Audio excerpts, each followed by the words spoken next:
Hey everyone, I'm Megyn Kelly. Welcome to the Megyn Kelly Show and today's True Crime Mega Podcast Sunday episode.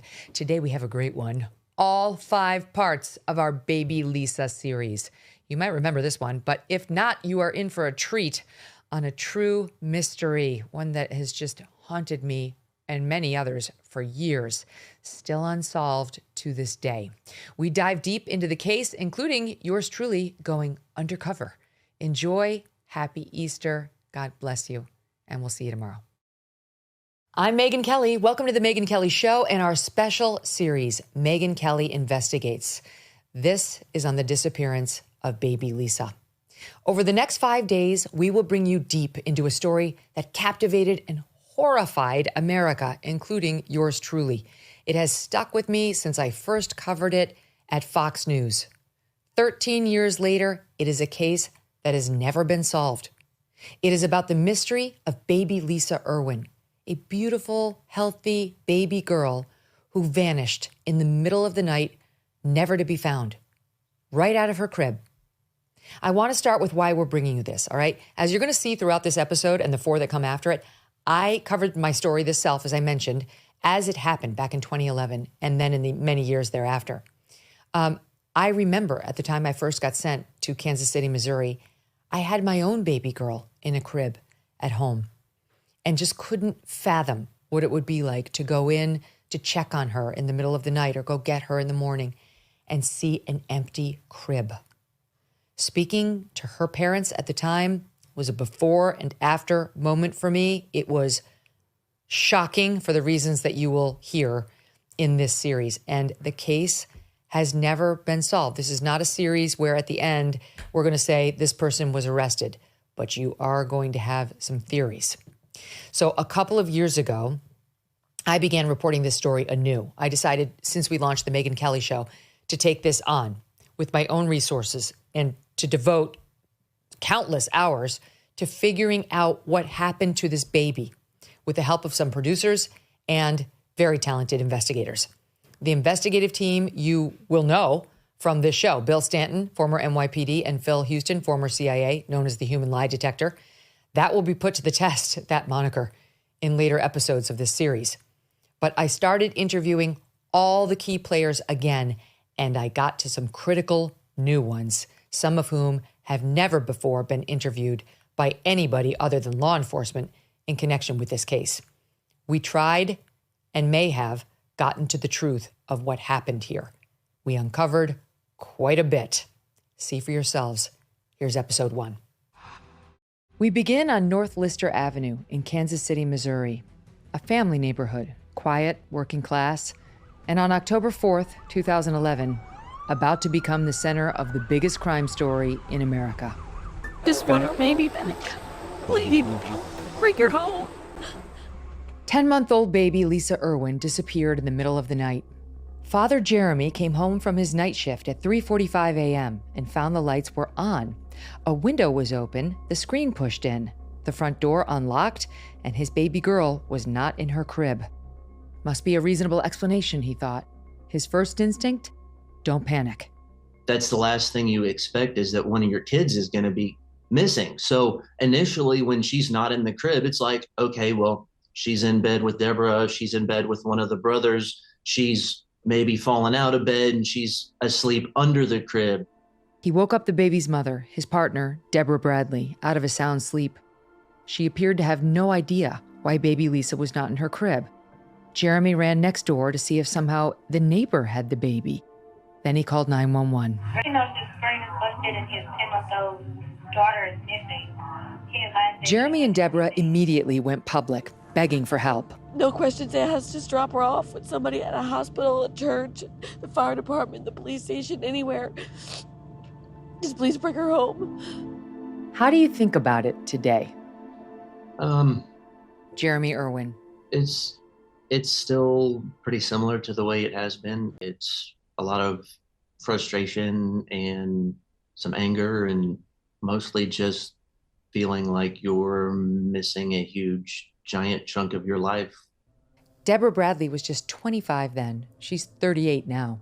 Your case is so unique because it became a huge national news story. and you now have old interviews of yourself and press conferences. You know, when you look back on that, what do you think?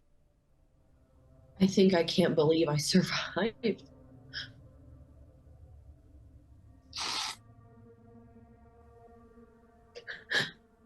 And though so much time has passed, what happened to Lisa that night remains a mystery.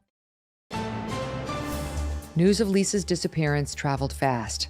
Search crews combed the neighborhood, police dogs were deployed, and the media descended on North Lister Avenue. Showing up here to the house with metal detectors, combing the ground, going through the yard. A classic crescent-shaped suburban street just north of the Missouri River. Deborah's aunt, Cindy Lorette, still chokes up remembering that terrible day back in 2011. It was crazy, unlike anything I've ever seen before or I've seen thus. I mean, every which way you look, there was police officers, there was cars, there was people. I remember the CNN van. I remember HLN van. I mean, you couldn't get down the streets. There was literally reporters climbing in trees, trying to get snapshots of us. What were your first impressions of the story and the scene? Jim Spellman was there from the start, reporting the story for CNN and its sister channel, Headline News. This was a neighborhood not unlike where I grew up, a kind of a working class-ish neighborhood, well-kept homes, but not the kind of families that would be prepared to deal with the onslaught of media, police, lawyers, and everything else that would be involved in something like this. It's also a neighborhood that was shocked because, this was a neighborhood full of kids and families, and one of their own was dealing with, I think, every parent's nightmare. In those critical early hours and days, Kansas City police, the FBI, the ATF, and a group of local volunteers searched the area. They did not find Lisa or any hard evidence. Within a week, a timeline of the day began to emerge. 2:30 p.m., Deborah's dad comes by with her brother, Philip Netz. 4:45 p.m., Deborah and Philip go buy baby formula and boxed wine. They're seen on store security video. Around 5 o'clock p.m., next-door neighbor Samantha Brando drops by. 5:15 p.m., Jeremy, an electrician, gets a call from his boss and soon leaves to work at a Starbucks, unaware of the chaos and tragedy about to unfold just hours later.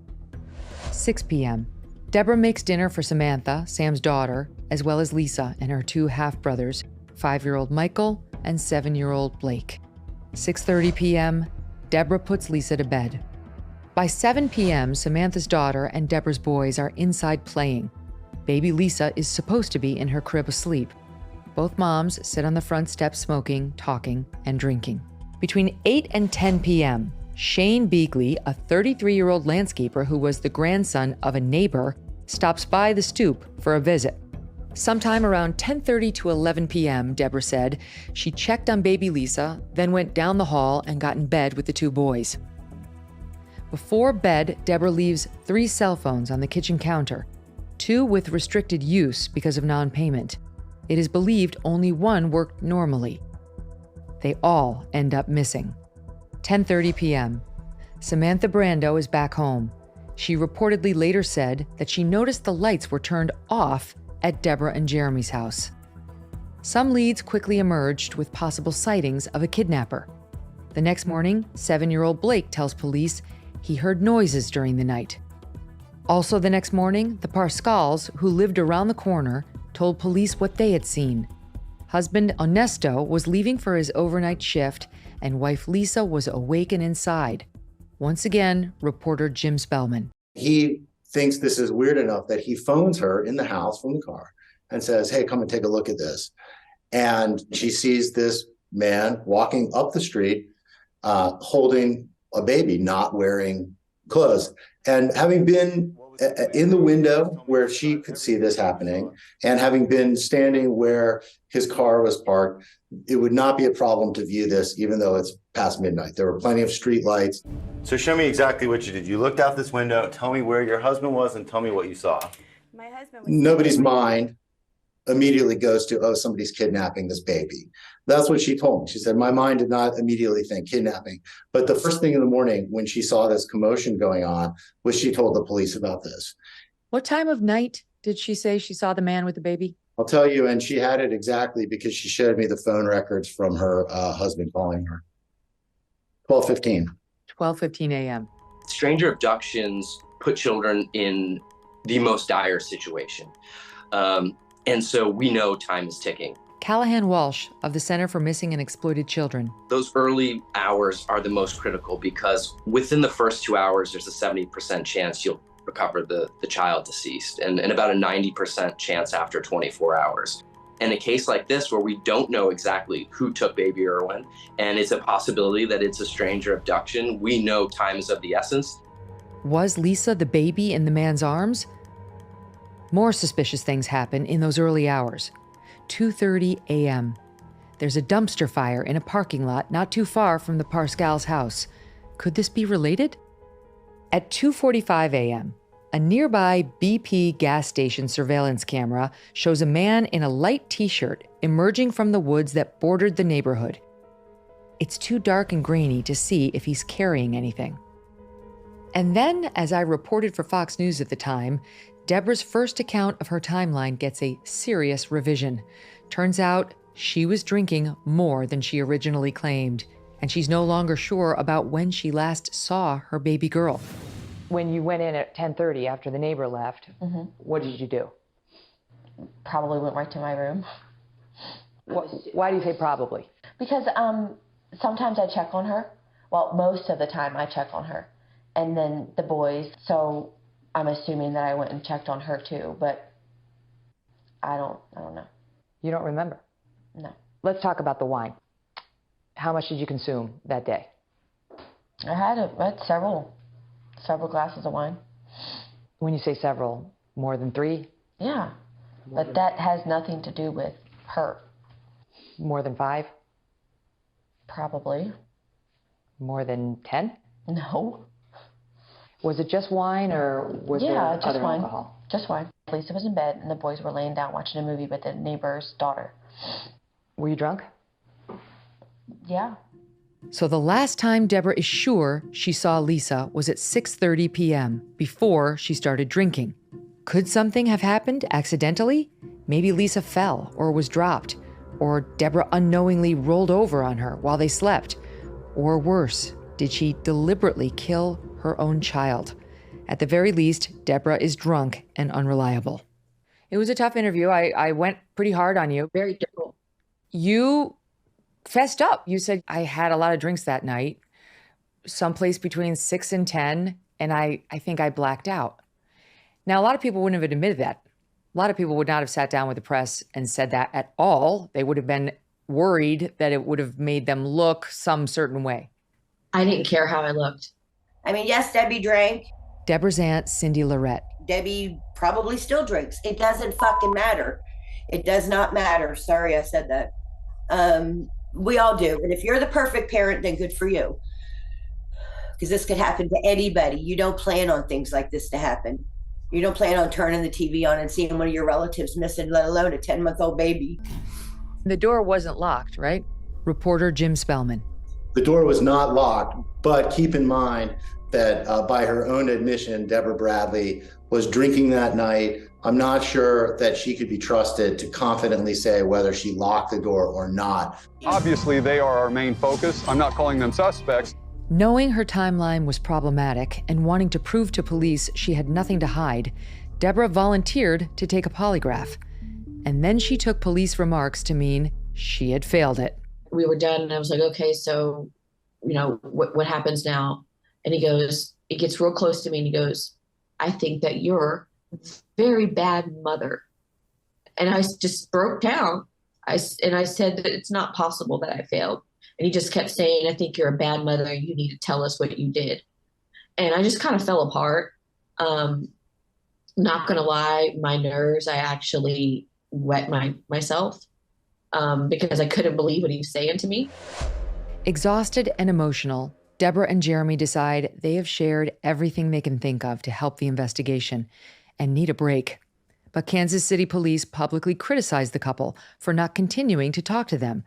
The news coverage is wall to wall. Just a couple hours ago at a news conference held by Kansas City police and investigators in the case. They've always been free. They've been cooperative up to this point, but early this evening they decided to stop cooperating with detectives. Kansas City attorney Sean O'Brien. And so the public impression was these parents had something to hide. And that came through on the news coverage. All along, police said Lisa's parents, Jeremy Irwin and Deborah Bradley, cooperated with police until Thursday night. Her parents are no longer cooperating with police. I don't get it because as a parent myself, if my child was missing, I would give anything I have. Despite the sighting of the man with the baby, 1 week into the case, police seem to have only one suspect, her mother. ABC News legal correspondent Dan Abrams asked Jeremy the question on everyone's mind. Could Deborah have done something accidentally? No. Maybe she tried to cover it up after. No. The first time I even thought that was when the police had started asking us about it. So just from the statistics standpoint, it didn't surprise me that law enforcement was really going after Deborah and also Jeremy. That's Marissa Randazzo, the former chief research psychologist at the U.S. Secret Service. She would soon be tapped to work on this case. From the criminal psychologist side of me, I wondered what involvement she or her husband might have had. And so did I, and so did lots of people. But when Kansas City attorney Sean O'Brien started working with Deborah and Jeremy, he quickly realized no one was getting the whole story. Because the police kept saying, the parents aren't cooperating, the parents aren't cooperating. It was like the mantra they were putting out on television.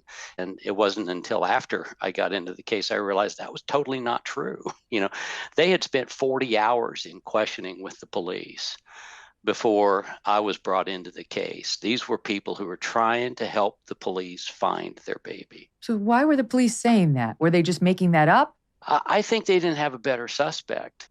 Interrogation is not investigation. It's a strategy to get a suspect to make an incriminating statement, period. That's all it is. And so it's a really dangerous position for them to be in. The other thing that I found out later had been done was that they pulled a strategy on them that's called the prisoner's dilemma. And what you do when you have two suspects in a case is you tell each of them that the other one is implicating them. And so they better start talking and get out ahead of it, or they're going to be the one left holding the bag. And so they did that with Jeremy and Deborah. They had each done like a 10-hour videotaped interview, and they took a little snippet out of each one. Jeremy Irwin. The cop comes in and he's like, hey, I want you to see something. So he sets his laptop down in front of me, and it's a video of Deborah. It is Deborah's interrogation video from like day 2 and 3.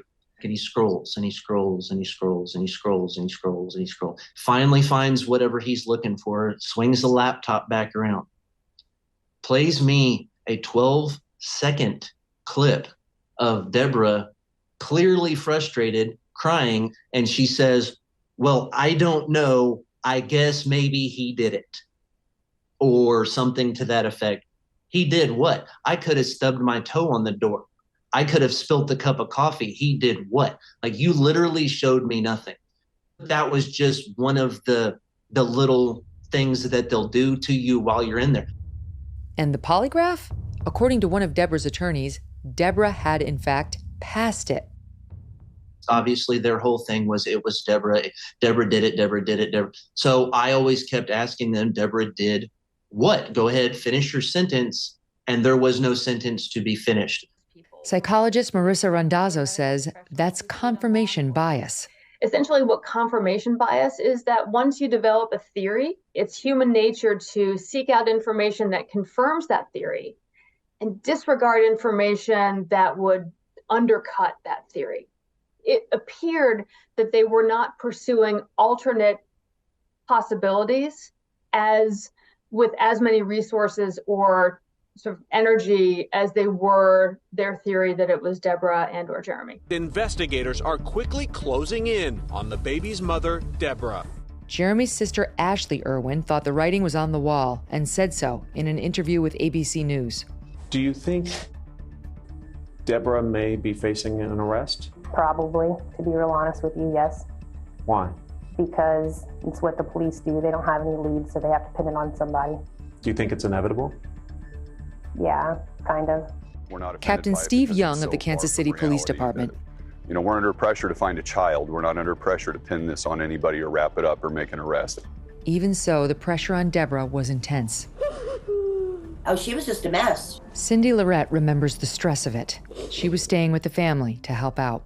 She just didn't know which way was up or down, and she would just cry, and she would nestle her head under my arm or next to me, or nobody knew what to do.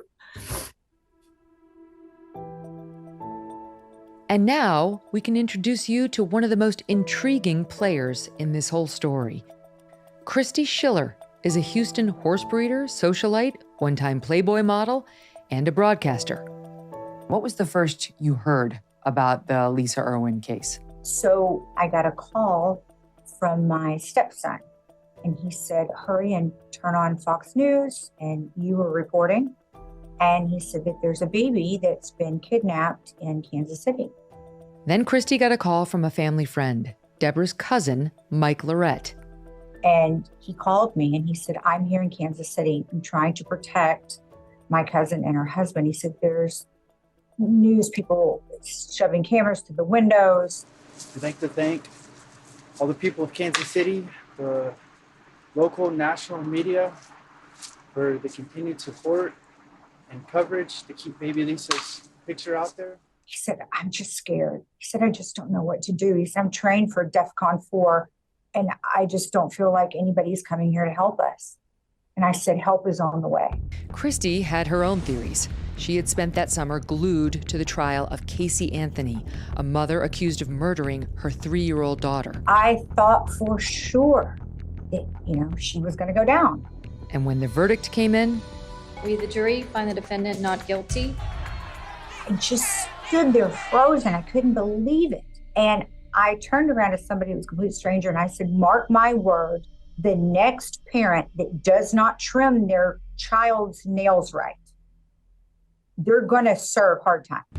Sure that Deborah was caught in this backlash, Christy swung into action, tapping into the brain trust of police and legal professionals that she met through her charity, Canines for Cops, created in tribute to a police dog killed in the line of duty. She called Bill Stanton, a former New York City police officer, private investigator, and TV commentator who was on her canine board. Bill assembled a team that included Phil Houston, a CIA veteran of 25 years. Phil created the deception detection method, still being used by the CIA, the FBI, the Secret Service, and law enforcement agencies around the nation. He is known as the human lie detector. Former Secret Service psychologist Marissa Randazzo was also part of the team. First order of business, they needed to determine what, if any, involvement Deborah may have had. By this point, the baby's father, Jeremy, had essentially been ruled out because there's security video of him working on an electrical project at Starbucks through most of the night baby Lisa went missing. Christy's team began to plan their own videotaped interviews with the parents. Marissa worked with Phil on the questions for Deborah and Jeremy. I helped really to talk through with Phil around what angle, what to think about when talking with someone who may be responsible for the disappearance, or we were really concerned about possibly the death of baby Lisa. So we know that the parents, especially the mother, was under suspicion by law enforcement. And to figure out kind of what the different angles were, why parents, especially mothers, the sort of top motivations of why they do kill their children, and to use those angles and perspectives to help formulate the questions that Phil would be asking them. Now there was a plane waiting, thanks to Christy Schiller. Bill and Phil headed to Kansas City. Once in the Kansas City area, in a rented house at a secret location away from the throngs of media, Phil and an associate interviewed Deborah. Phil Houston had seen their press conferences and how they answered questions. Like so many of us, he already had his suspicions about the couple. They've been asked, did you do it? Did you do it? Did you do it? And so you have to craft an approach to the questioning that cuts through that minimizes all of the histrionics that have led up to this meeting, if you will. And I was convinced that they were guilty until we asked that first question. We have it on tape, that moment where you got to ask your first question of Deborah. Let's watch it. Debbie, I think the first question that I need to ask you this morning, okay, is what involvement did you have in the disappearance of Lisa? None. The only thing I did wrong was drink that night and possibly not be alert, not here.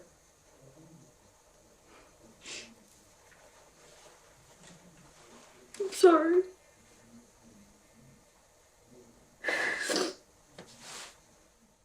What did you glean from that? What are we seeing there? First of all, if you noticed, I didn't ask her, did you do it? I upped the ante by asking her a presumptive question.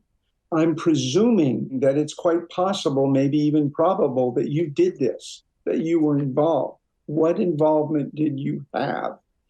And her response to that was immediately, without hesitation, none.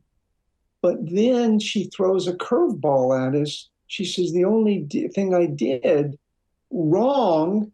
So she's confessing. She's saying, look, this is the only thing I did wrong. Phil's reaction coming out of this was, no matter the angle that we tried, no matter the approach of the question, she was answering them truthfully and not showing deception. In a twist even he didn't see coming, Phil determined Deborah is telling the truth, that she had nothing to do with her daughter's disappearance. Well, I mean, I, like you, flew out there thinking they did it. It's always the parents. When the wife gets killed, it's always the husband. We all know this. And I remember being flabbergasted. I just couldn't believe, like, what do you mean? Challenged all my own biases, but I think led to better reporting on my part in covering the case, right? Just check your bias. You could be wrong. Have some humility. There are people smarter than you are at detecting deception who say she's not lying, and neither is Jeremy. Armed with this knowledge, Christy Schiller anonymously offers a $100,000 reward for information leading to the return of baby Lisa. Bill Stanton made the announcement. There's going to be a $100,000 reward put up for the safe return and or conviction of person or persons involved in this horrible crime. Until now, no one knew it was Christy who offered the reward, a secret she managed to keep even from her own husband.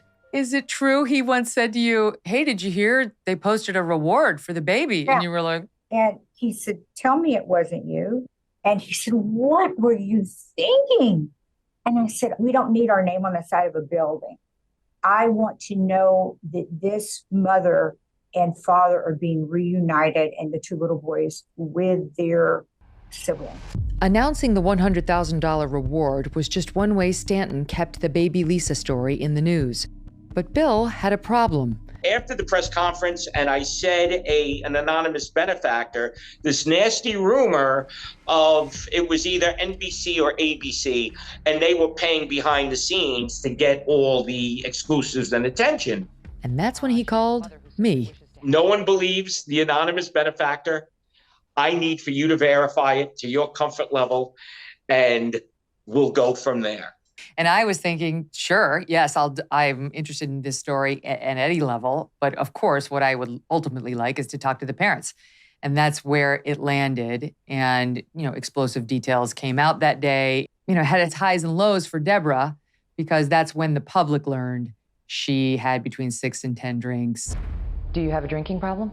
No, I don't think so. Some folks are going to have an issue with you having I'm sure they are. More than 5 drinks while you're looking after a little baby and 2 little boys. She was sleeping. I wanted to ask, so why did you choose to share that with me? Because it has nothing to do with Lisa's abduction. And I want to be honest about everything so that people will look for her. Because I feel like if they're like, oh, she's being honest about that, she's got to be telling the truth about other stuff. And any publicity for Lisa's good, whether people like what I say or not. That's true.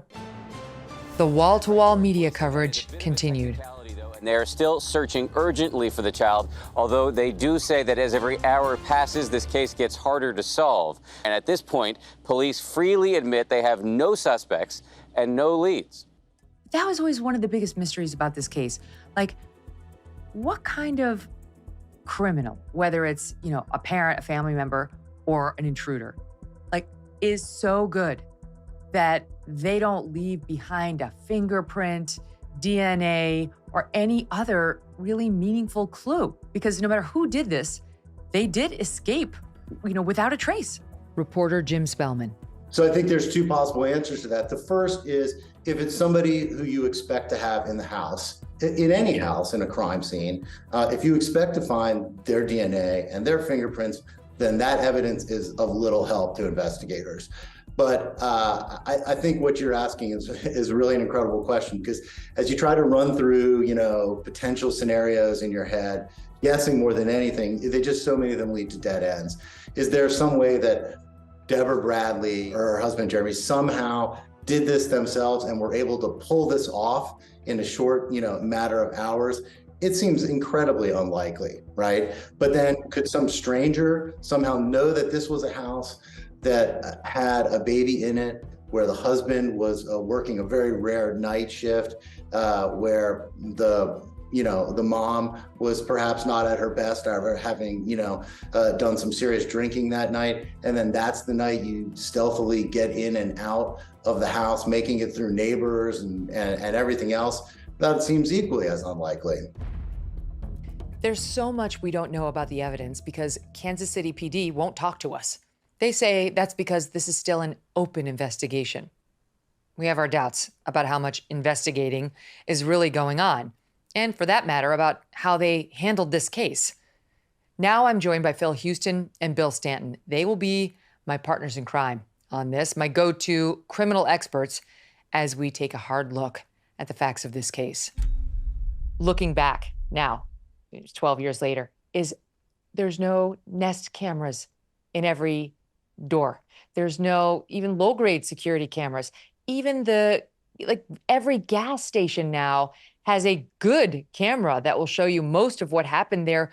In today's day and age, they'll be able to zero right in on whoever that was that emerged. And what a difference a decade makes. And that's why 12 years later, we're still talking about it, trying to solve it, because it's every parent's worst nightmare. Someone coming into your home in the middle of the night and taking the most precious thing that you'll ever have in your life, your child.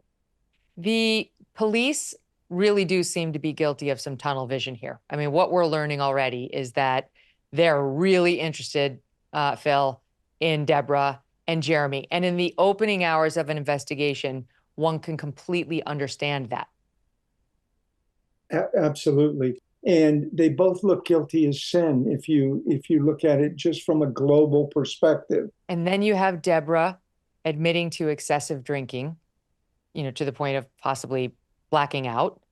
And you have cops saying that the parents stopped cooperating, which, that leads everybody to be like, oh, that's it, they're guilty. Yeah. She was done being interrogated over and over and over and over by police she definitely accurately believed had a foregone conclusion about her. And the other part to that too is that Deborah is no shrinking violet. I mean, she's not afraid, when you reach a certain point, to really let people know what she's thinking about, how they're behaving towards her. And I don't know this, I'm speculating, but that she probably became fairly angry, and that anger could have been misinterpreted in the interrogations. Plus, just the odds, the overwhelming odds, are she did it. That's the biggest obstacle to ruling her out. But let's spend a moment ruling her in. How does that look? What evidence does point to Deborah? Okay, it's a tough one. So let's go with this hypothesis. So was it intentional or unintentional? If it was intentional, then we're going to say she didn't drink as much. She was tossing the alcohol, making it seem like she was drunk to the friend, right? Doing everything she normally does. She knows her husband is working at least until 3, 4 a.m. And she just doesn't want the burden of the child anymore, right? So she acts like she's drunk. She puts the kids in bed with her. The kids fall asleep. Then she wakes up, takes her child, and either sells the baby or, makes the child go away, right? That would be one theory. On that theory, she would also have to get out of the house and dispose of the remains and then get back into the bed before Jeremy gets home and sees her at what he said was sleeping. He believed, and you're the spouse, you can tell when your spouse is legit asleep and when they're not, but keep going. The accident theory is far harder for me to go over because, listen, we've all been in that half buzz state, where you go to bed drunk and then you wake up half sober. How do you negotiate that? She wakes up, she finds that she smothered her baby, right? Now I have to get rid of it because I can't face reality. How does she do that within walking distance and have the presence of mind? Oh, let me take the phones, let me not be seen. And if my kids wake up, there are so many variables to that theory. It's very hard for me to pursue that one.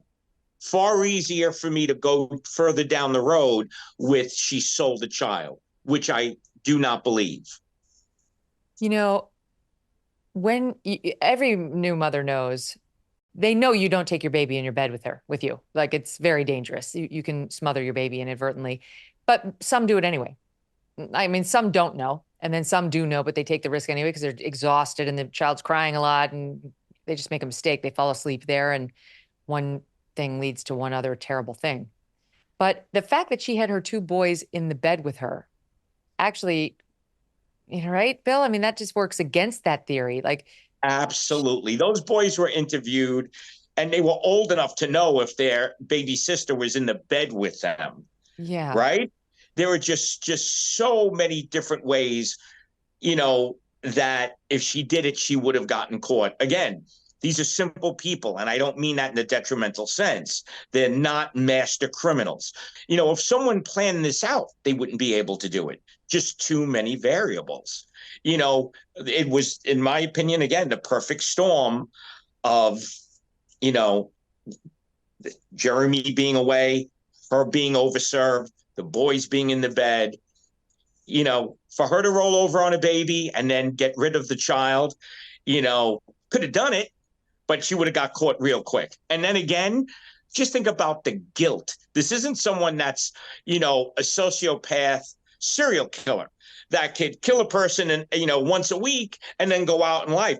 To stay married with your husband, to look at your children in the eyes, to, the pain that she went through, behind the scenes that we've all saw, just doesn't play out to me. No, she's not a sociopath. And she continues to talk to us, even though, you guys know, I've had many a very tough segment on Deborah on my various shows.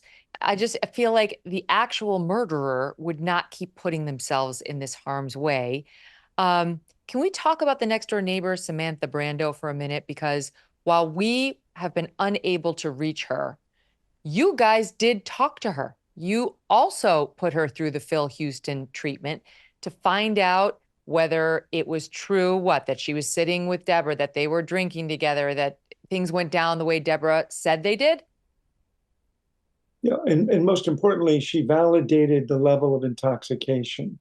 She said, I hate to say this about Deborah, but I don't know if I've ever seen her, and I'm paraphrasing here, but I don't know if I've ever seen her that intoxicated before. There was more wine there than Deborah told us originally. Well, that could explain why Deborah didn't hear an intruder, for sure. Well, to your point, Megyn, when Jeremy came home, no one heard him come in. He was walking around the house. He shut the window. He turned out the lights. He went into the bedrooms. Didn't wake them up for him either. Mm-hmm. That's true. So why didn't anyone ever come forward? If somebody stole this baby and did something with her, there's not one person who needed $100,000 enough to come forward and quietly say, I know what happened to her. The reason why I think no one has claimed the reward, because it was a sole actor who committed this crime and no one else knows about it. Because to your point, Megyn, that's $100,000 and they could do right and they could have done it at that time. Now, was the baby sold or something more nefarious? That would explain it if it were a sole actor who then kept his mouth shut. But that's one of the troubling things about this whole thing. Like if it was anybody who blabbed, or if it were a group, somebody would have turned on somebody else, and that just hasn't happened. So as it stands at this point, all eyes are on Deborah. Coming up in our next episode, police continue to bear down on Deborah. If she didn't do it, who did? What else was going on in the neighborhood that night? But first, if you're watching right now, please take a look at this picture of Lisa as she might look now. If you're listening, you can see the photo on YouTube or just go to megynkelly.com. If you see her or think you might have any information that can help find her, please write to me. The address is Megyn, Megyn, at megynkelly.com. You can also pass along tips on the baby Lisa story to the Kansas City Police Department or encourage them to get active on this case. That would be very helpful. Reach out at kccrimestoppers.com, kccrimestoppers.com, or call them at 816-474-TIPS, TIPS. That's 816-474-8477.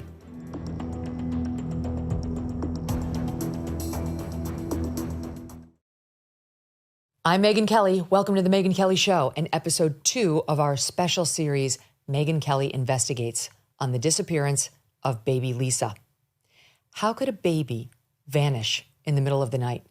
It's a question that has lasted more than 12 years after the disappearance of then 10-month-old baby Lisa Irwin.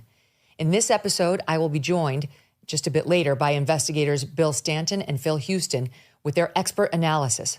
But first, we return to Kansas City, Missouri, where new clues emerge and police begin to look beyond Lisa's mother for some answers. Here's where we left off. After hours and hours of police interviews that felt more like an interrogation, Deborah and Jeremy decide there's nothing left to say. Deception expert Phil Houston has interviewed Deborah at length, finding her credible. And I asked Deborah some hard questions about her drinking that night as I was covering the story for Fox News 12 years ago. Thanks to anonymous benefactor Christy Schiller, there's now a $100,000 reward, and Lisa has been missing for 10 days. Hi. The scrutiny on Deborah is relentless. I want to know why baby Lisa hasn't been found. The parents under suspicion. Mommy and Daddy refuse to talk to cops separately. In order for Mommy to talk to cops, she's got to have Daddy there. Why? The family just released a home video of this baby. Why would they just release this video now? Why didn't they release this video about 5 days ago? Bill Stanton is steering the media away from Deborah and toward the search for an intruder. I know everybody's watching this family and watching this house, and that's fair. Keep one eye on them, but also keep the other eye out on the streets, in every place, because there is a bad guy out there, or bad people with this child, and we want to get this child. But Deborah needs to be defended. I think sometimes we forget who these two people are and what they're going through. Thanks to Christy and her team, Joe Tacopina, a big gun in the world of defense attorneys, takes up Deborah's case. If that name sounds familiar to you, it may be because he has defended former President Donald Trump in New York criminal court. Someone out there obviously knows something. Tacopina hired local attorney Cindy Short to handle things on the ground in Kansas City. Well, my gut tells me, without any doubt, that somebody unknown to the family came into this home, was in and out of the home very, very quickly.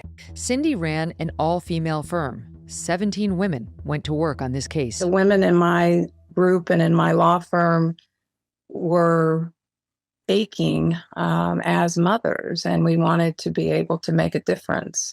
We were hoping that if we were really on the ground, talking to people, spreading ourselves out, that perhaps we could do something that would find the child. Cindy Short had another reason to be so deeply committed to finding Lisa. As a young girl, Cindy was very nearly abducted by a stranger in her own home. Is it possible, Cindy? I mean, is it actually possible someone just walked in there, took no other measures besides wearing a pair of gloves, took the baby, walked in the front door, walked out the front door, and that was it? It was no more sophisticated than that? Yeah, I think so. You know, having been in the house is a ranch-style house. It's very small. As I recall, there were wood floors. And so the distance between the front door and that baby's room is maybe 5 to 7 to 8 steps. It's very short. I spent many hours in that neighborhood late at night. And that neighborhood is extraordinarily quiet, very, very dark. So I do think that someone could come in and come out. Now, if she was to have been taken out of the house at night, this is almost pitch black. Reporter Jim Spellman showed viewers just how dark by turning off the camera light. And if someone got in and out, could they do it without a trace? I mean, I imagine one of the things that they were doing was taking fingerprints. I never heard anything about a recovery on any sort of a hit on the fingerprints. Nor have I. They not only took fingerprints, they were prepared to take tool marks. That would be if somebody used a screwdriver or something to claw their way into a window. It was a very active investigation centered around the house. So there were searches, there were dogs, there were investigators in hazmat type suits going in and out. They cut pieces of carpet that they took away. They took soil samples from the backyard. Investigators have been taking blankets, toys, and clothing from the home. Cindy Short. I was in the case by the time the search warrant was done, and they brought the dogs in, and then they made this announcement about the dog alerting in the house. Authorities seem to be scouring every inch of the home where baby Lisa Irwin disappeared. The search comes days after an FBI cadaver dog reacted to the scent of a dead person inside the house. That's according to a police affidavit. We learned Friday that cadaver dogs had a positive hit at the foot of their bed, but last night the rug was still there. Cindy Short pointed out at the time that the carpet inside the house remained intact, meaning no sample left the house, calling into question whether the cadaver alert was real. I really believe that they were creating theater to make it look as if Deborah was responsible. And I felt that that was really unfair. Deborah's aunt, Cindy Lorette. I remember the CIA people were taking the carpet from the garage, walking it up the driveway.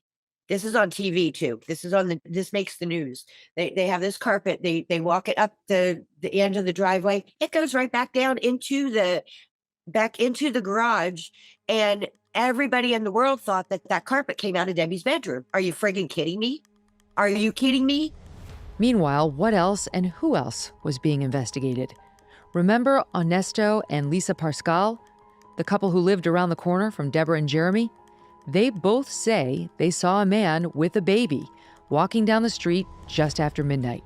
But the fact that she and her husband verified that they were discussing a baby being carried by a man the night before, that came into their heads before they knew there was a missing baby, definitely speaks to their credibility. Absolutely. Here's Lisa Pascal talking to a local reporter. He was carrying a baby and he kind of was pushing it against his chest. And my husband kept looking at him. And then the gentleman just kind of kept walking. He wanted me to call the cops. And I hate that I didn't call him last night. There was the grainy BP gas station surveillance footage. And the suspicious dumpster fire just over a small grassy hill, several hundred yards from the Irwin home. There were reports of baby clothes turning up in the dumpster. They did not appear to be baby Lisa's, and nothing came of that. And then another person, Mike Thompson, comes forward to say that at 4 a.m., a few miles away, he saw a man carrying a baby. Can you talk about that next sighting with Mike Thompson? Again, attorney Cindy Short. Yeah, so Mike Thompson was an individual who worked for Ford Clay Como, and he was getting off work, and it was closer to, I want to say 3:30 or so in the morning. And he was on a motorcycle, and he came to a stoplight under a bridge, and he was about to get on the highway. And so he sees a man, which he said was underdressed, with a baby that he also thought was underdressed. And he was up here ways, and he turned and looked at me, and I looked at him. I could tell he had a baby with. She had a t-shirt and either training pants or a diaper. It was too cold for that. He felt like it was really odd. And his first instinct was to stop and offer them a ride, except he was on a motorcycle. And so he really couldn't do that. When Mike heard about baby Lisa being missing, he told his cousin what he had seen. He said, well, you better call the police. So he dials the police, and he told them that I had witnessed a man carrying a baby. And they talked to me on the phone, and then the next morning they came to my house. 2 detectives did, questioned me, and left. Now, 3 different people, the Parscals and Mike Thompson, say they saw a man carrying a baby in the early morning hours of October 4th, 2011. Bill Stanton on CNN back then. I think it is compelling. I think the simple fact that you have 3 separate witnesses all saying something to the effect of they saw someone carrying a child that wasn't wrapped up in a blanket, that wasn't necessarily wrapped up in baby clothes.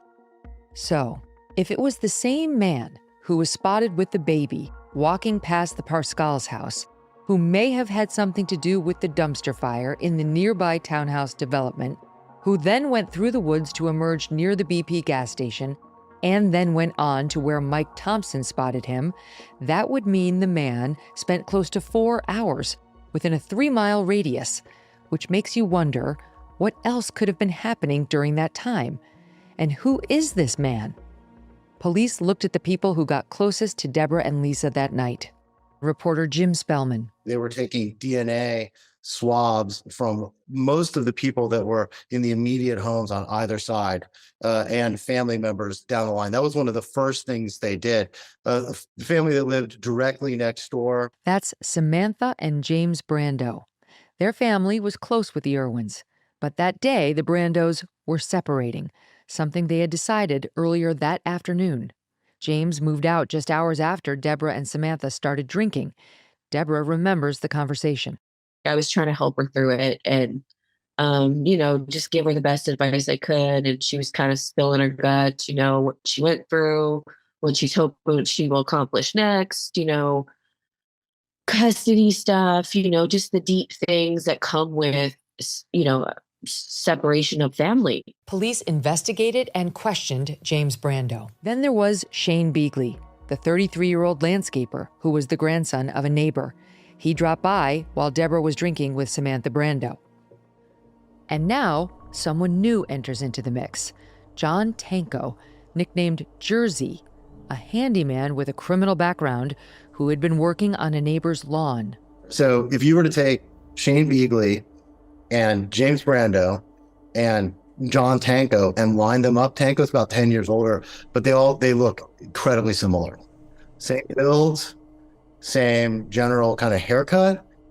Police immediately ruled out Shane Beagley as a suspect, while James Brando stayed on everyone's radar. When we in the media came across James Brando, when I was the first person to interview him, and there was a lot of, perhaps excitement almost in people that were following this closely, that maybe this was a big lead.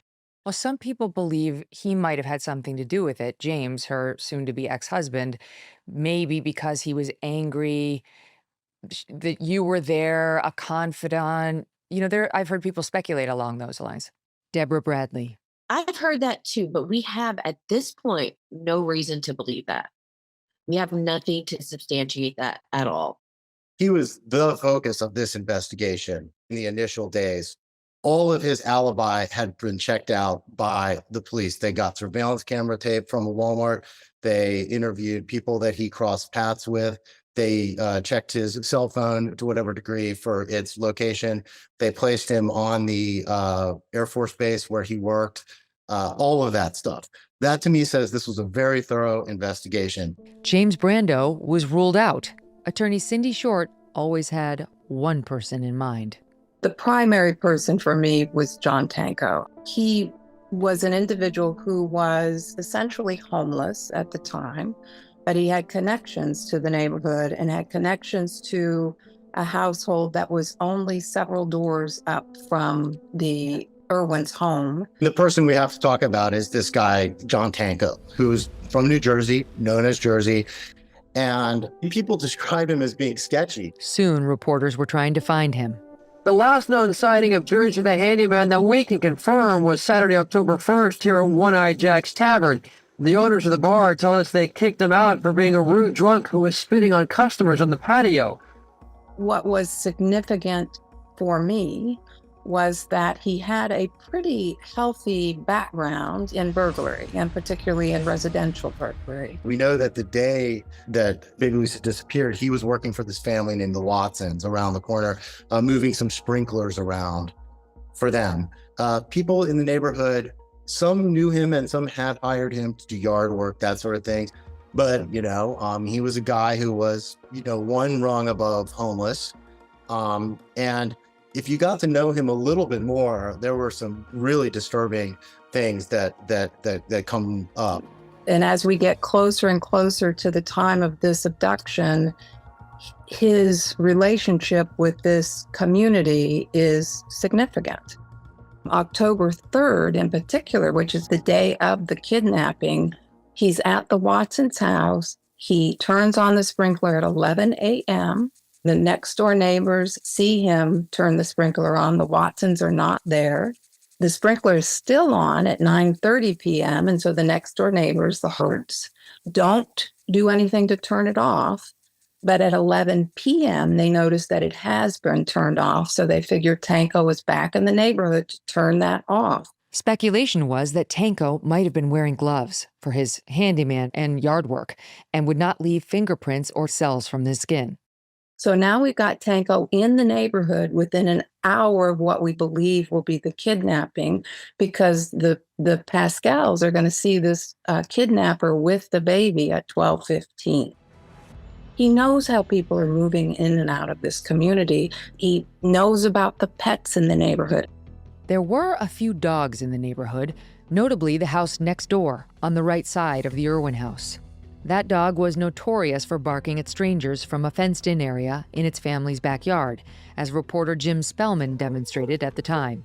This is the first obstacle somebody coming this way would face, is this dog. Every time we've come back here, night or day, this dog greets us with a round of barking. This dog is in the house next door to baby Lisa's house.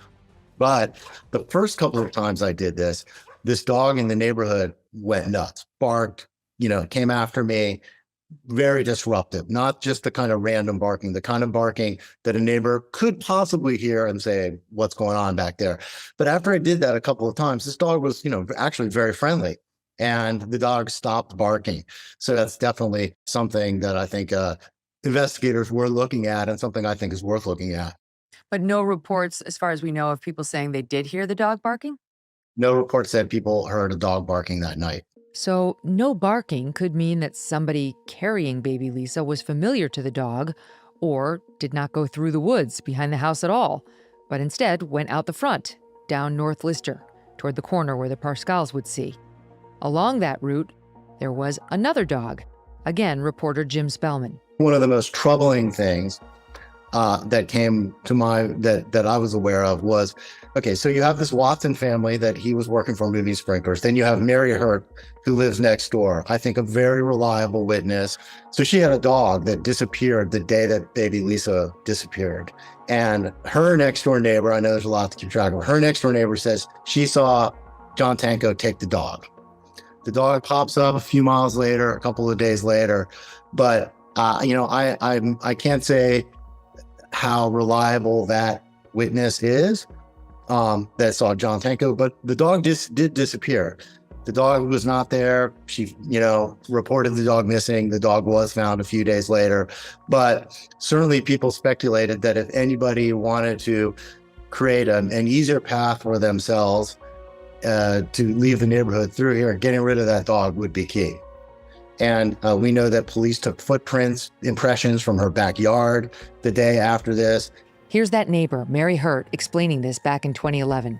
There was a sprinkler that happened to be on in that yard that made it moist over here, whereas the rest of the ground was dry because there hadn't been any rain. Now, this sprinkler tells these people were not home, right? No. Who was operating the sprinkler? Their handyman they had that the police were actually looking for in the area, Jersey. So according to Mary Hurt, that would place John Jersey Tenko in the neighborhood that night. I think he really was one of the best suspects or persons of interest. And although the police did speak to him, They did not speak to him as a suspect. They spoke to him more as a kind of a person in the community. And, you know, when you interview someone as a suspect versus someone as a witness, that interview is very different. They've come out and said, and they said early on that they've moved on from him. They don't believe he's their guy. Why would they do that? I think one reason they would do that is because they have one theory and they've stuck to that theory all these years, that it was the parents. I think a second reason, and this would be a legitimate reason, that one of the witnesses in the case, the lady that was several doors up from the Irwins at 12:15, who saw the man carrying the baby. She's talking there about Lisa Parscale. And she knew Jersey because he had done work across the street at the Watson's home, and she did not believe that the person carrying the baby was, in fact, Tenko.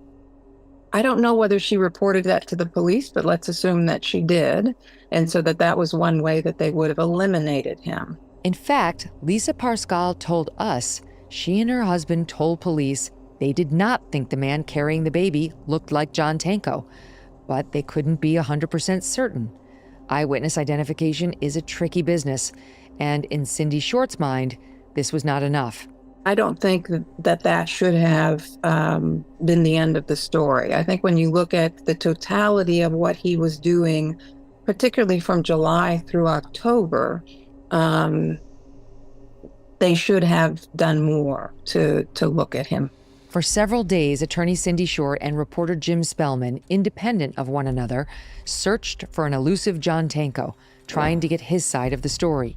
He was a guy who had been in and out of trouble with the law. And just a few days after the disappearance, he was arrested on outstanding felony warrants. And I've chased a lot of people around jails and police stations and stuff. And it definitely gave me the sense that they were trying to hide him in the jail and judicial system. Nobody who gets arrested on a simple bench warrant gets moved from place to place the way that they were moving him. He had been incarcerated in Missouri for a burglary. He had been released from his incarceration, and then he had absconded, which meant that he had escaped from basically a halfway house. He was then living in an unhoused situation with a woman named Megyn.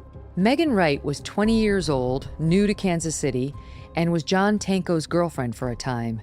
They had since broken up. Tell me about John Tenko. He's an ex-boyfriend of mine. We dated for about 5 months. So about a month, 6 weeks before baby Lisa disappeared, Megyn had lived for a period of time in this townhouse development that you could get to by cutting through these yards just around the corner from baby Lisa's house. And there is a lot of disruption or arguments between Megyn and Jersey. And later on in the summer, about September, he ends up getting arrested again. They break up. He wants to get back with her. She becomes homeless. He ends up setting her car on fire. Her car was set on fire, and she reported it, and it was investigated, and she thought that John Tenko, Jersey, did it. But nobody was ever able, as far as I can tell, to confirm that he was the one that did it or what exactly happened there. Fire is important here because we'll end up having a fire the night of the kidnapping. That was the dumpster fire on the night of baby Lisa's disappearance. People zeroed in on this because many believed Megyn Wright still lived in that townhouse near the dumpster and thought Tenko, if he had the baby, may have been trying to go see her. In fact, Megyn Wright lived farther away by at least another mile. And here's one more piece of information that made for a possible motive. Megyn and Jersey are kind of an odd couple. She's much younger than he is, but they start talking about, in July, having children. Megyn would like to have children. There's a theory about him wanting to get back together with her, and is this one of the reasons that he would have spontaneously taken this baby? Back then, Megyn Wright was a confused young woman, not completely coming clean about her own drug use. I found out that he was getting into some drug activity. Do you know what drug is? Meth, from what I understand. She's had a hard life, struggling with abuse, addiction, and mental illness. And so, after so much scrutiny and criticism in the months after baby Lisa went missing, Megyn vowed not to talk about this case again. Last October, she decided to make an exception and spoke with me for 2 hours, much of it tearful. You don't have to be here. You could easily have said to me, I don't want to do it. It's traumatic for me and I don't want to go back over it. You're doing it because you want. It is. Will you but tell us why you're doing it? I'm doing it because it's important to me to not participate in something that's going to be a circus. What's important to me is that the story gets told fully. I haven't seen that done yet. I haven't seen anybody investigate whether Jersey was actually involved or not. I wanted to participate in something that was going to light a fire under the ass of the police department and the FBI, because Lisa deserves that. The Irwins deserve that. That's the goal. She says she has always wanted children, but that she knew she did not want them with John Tenko. Did Jersey ever offer to get a baby for you? No. There were reports about, whether he did this and that was his motivation. I think where that stems from is the situation leading up to him and I breaking up. When I broke up with him, it was because I told him he wasn't the type of man I could see myself having a family with. And I feel like it has been twisted for the last 12 years as a motivation for him, or what would be his motive to take her if he did. Again, attorney Cindy Short. In September, he's becoming more erratic. And so I think, again, this is significant. And some of the erratic behavior has to do with his drug use. He would disappear for hours on end with no explanation. He was quick to anger, last to understand, and I just couldn't handle it anymore. And how likely is it, do you think, that Jersey, John Tenko, was involved in baby Lisa's disappearance? It's hard to say, honestly. I didn't know him very well. He and I were together for less than 6 months, and we only lived together for a couple of months of that. So I didn't really know him all that well. And most of the time that we were together, we were using drugs together. It wasn't a healthy relationship where you learn what somebody's capable of. So we have an individual who's using methamphetamine, who's breaking into homes in the community, who has a history of arson in this same community. Meanwhile, he somehow ingratiated himself with a very nice couple, the Watsons, who live just several doors down from the Irwins, which means that he has an opportunity to really be watching what people are doing in this community. He is a good little burglar getting to case the joints. He knows who has children. John Jersey Tenko was interviewed by the police, and he denies any involvement in the disappearance of baby Lisa. The case remains open. Now I'm back with my go-to experts, Phil Houston and Bill Stanton. Let's talk about intruder. Now we have a name, potential name. Maybe John Tenko, the handyman, the good little burglar across the street. The thing about the neighbors to the Irwins, the Parscals, both of them, seeing a man with a baby is huge. It's huge. Why doesn't that steer the whole investigation in a different direction when the Parscals tell both the husband and the wife, tell the cops they saw a man with a baby? Because it's not Jeremy and it's not Deborah. And it throws a huge monkey wrench in the narrative. Now what? Now what? Now we have to rethink everything. Who is this guy at a quarter after, midnight, which lines up perfectly, in the chill air without a blanket, that they made such a note that it pinged on their radar, where the husband calls the wife, honey, make sure you lock the doors. To your point, they should have been all over that, and that should have been the main focus of the media, but it wasn't. And then there's a third person who sees a man with a baby, this guy, Mike Thompson. And yet they seem to dismiss that as well. And one of the things that the police apparently did not do was to do what we call a fact pattern analysis, where they take each individual and compare that to the set of evidence and facts of the case that they have.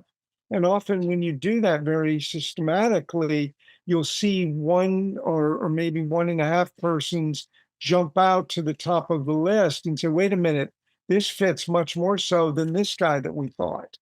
And we did that. And then we related that to the police and to the FBI agent, and they didn't want to hear it. It was their bias again. Can I tell you one of my main things about in looking back at this is the problem of the 24/7 media requirements. The media has so much time to fill, and they have no answers in a case like this.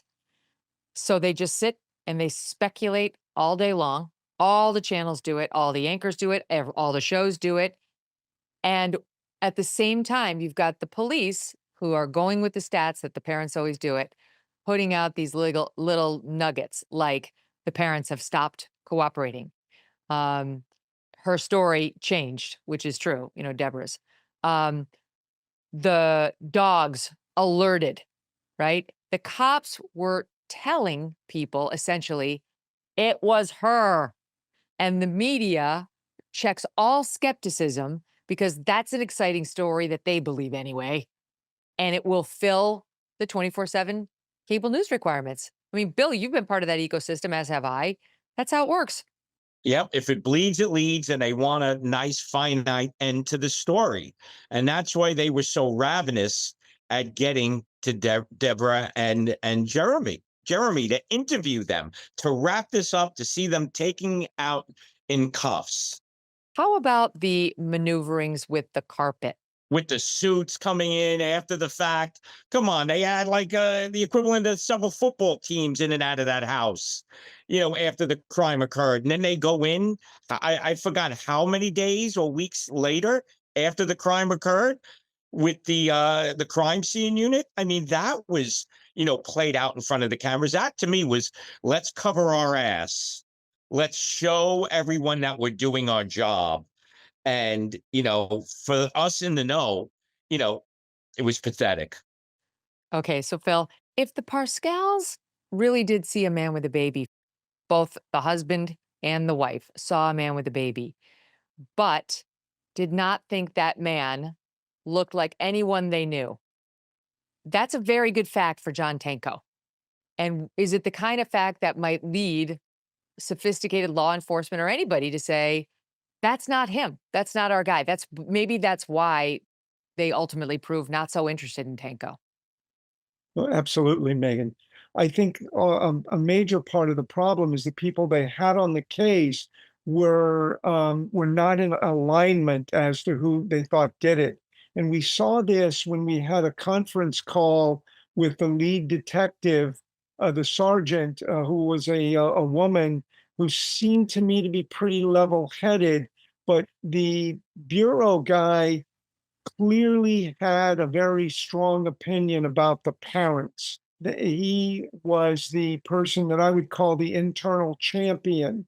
And the internal champion in a case like that can make getting to the right conclusion very difficult, because they not only draw evidence, but they know how to debunk other people's opinions.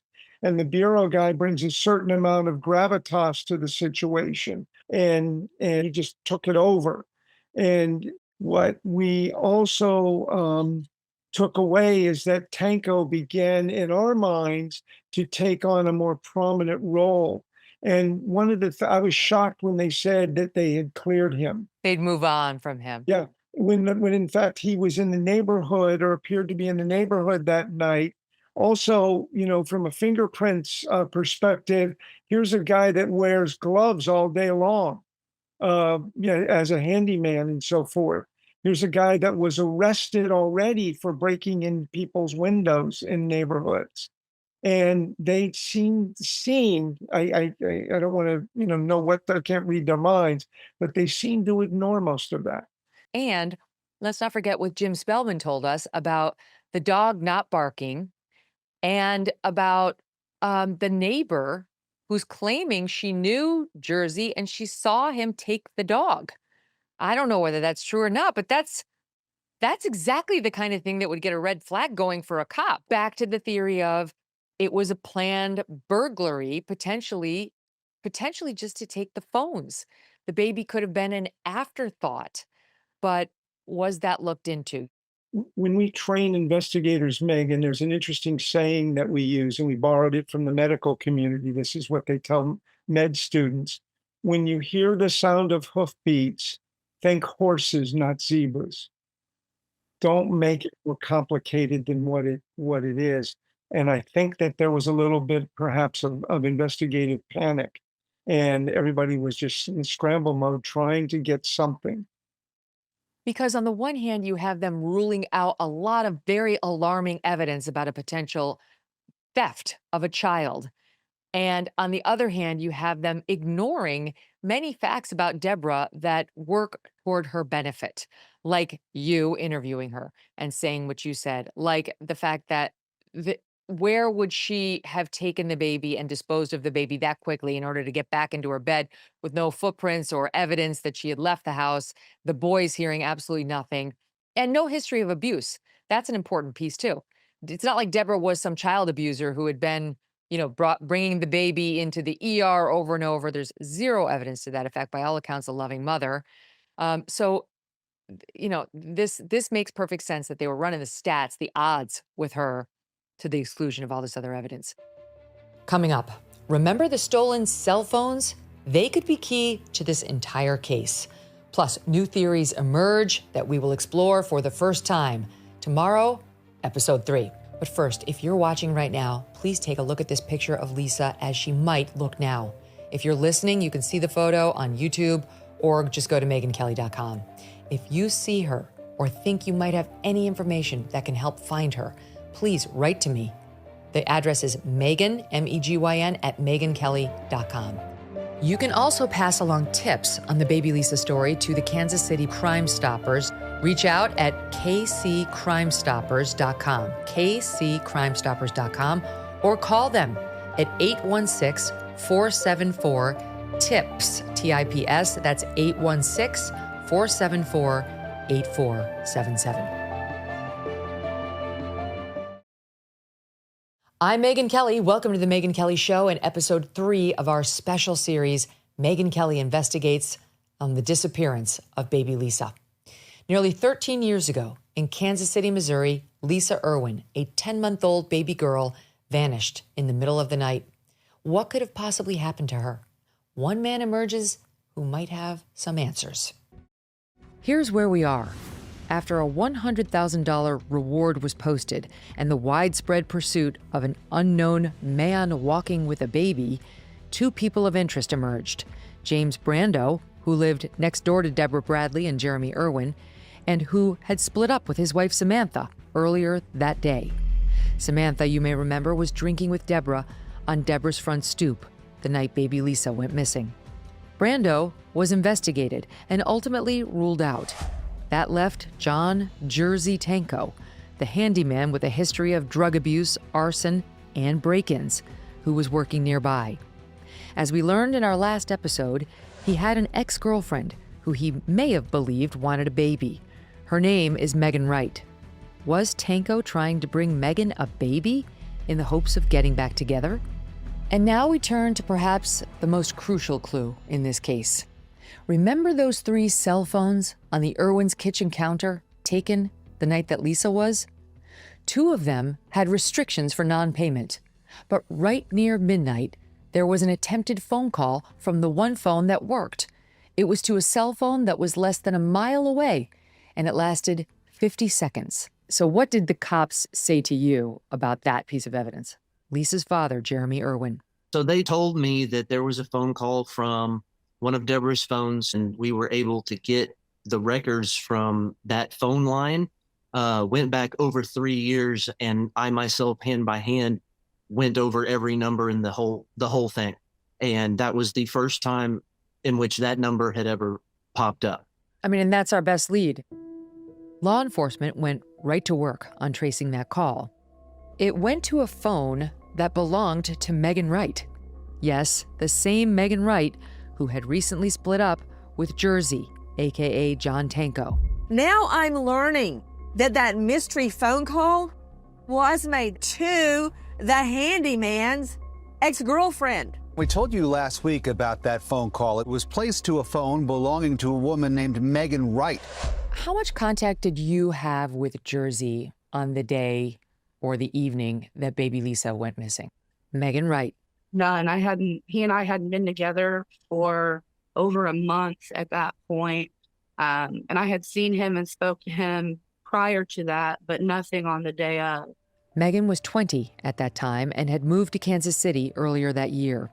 She told us she had been in an abusive relationship, left it, lived for a time at a domestic violence shelter, and after that was moving from group home to group home, temporary living situations. She says she met Tenko at one of them. It was probably 2 months into us meeting and hanging out together that I learned that he was bringing drugs to that house to the other people that lived there. And that's when I was invited to snort a line of meth for the first time. And I did. That was the first time I'd ever done it. And I was at this horrible point in my life and drinking too much pretty much every day. Not the best of decisions, but it wasn't a far step from where I was at. So that was the first time I ever got high on anything. You know what I mean? It was a life-changing experience that I never saw coming for myself. By the time of Lisa's disappearance, Megyn had become a full-on methamphetamine addict and was trying to stay away from Tenko. The very last time she saw him, Megyn says Tenko scared her. The last time was when he had the van and almost hit the porch. He aggressively left the road, drove into the grass of the yard, and almost clipped the porch as he parked the van to run up the stairs to try and get in the house to get me. That's the last time that I had any type of contact with him. And like I said, it was from 20 feet away with 4 or 5 people in between us that we had any contact. And this is prior to Lisa's disappearance? Yes. Megyn moved to a house on 44th and Brighton, a little over a mile away from the Irwin house. I had moved there in fear of John, because he kept coming back to that house where I had originally met him, where I was living at the time. He would not leave me alone after I broke up with him.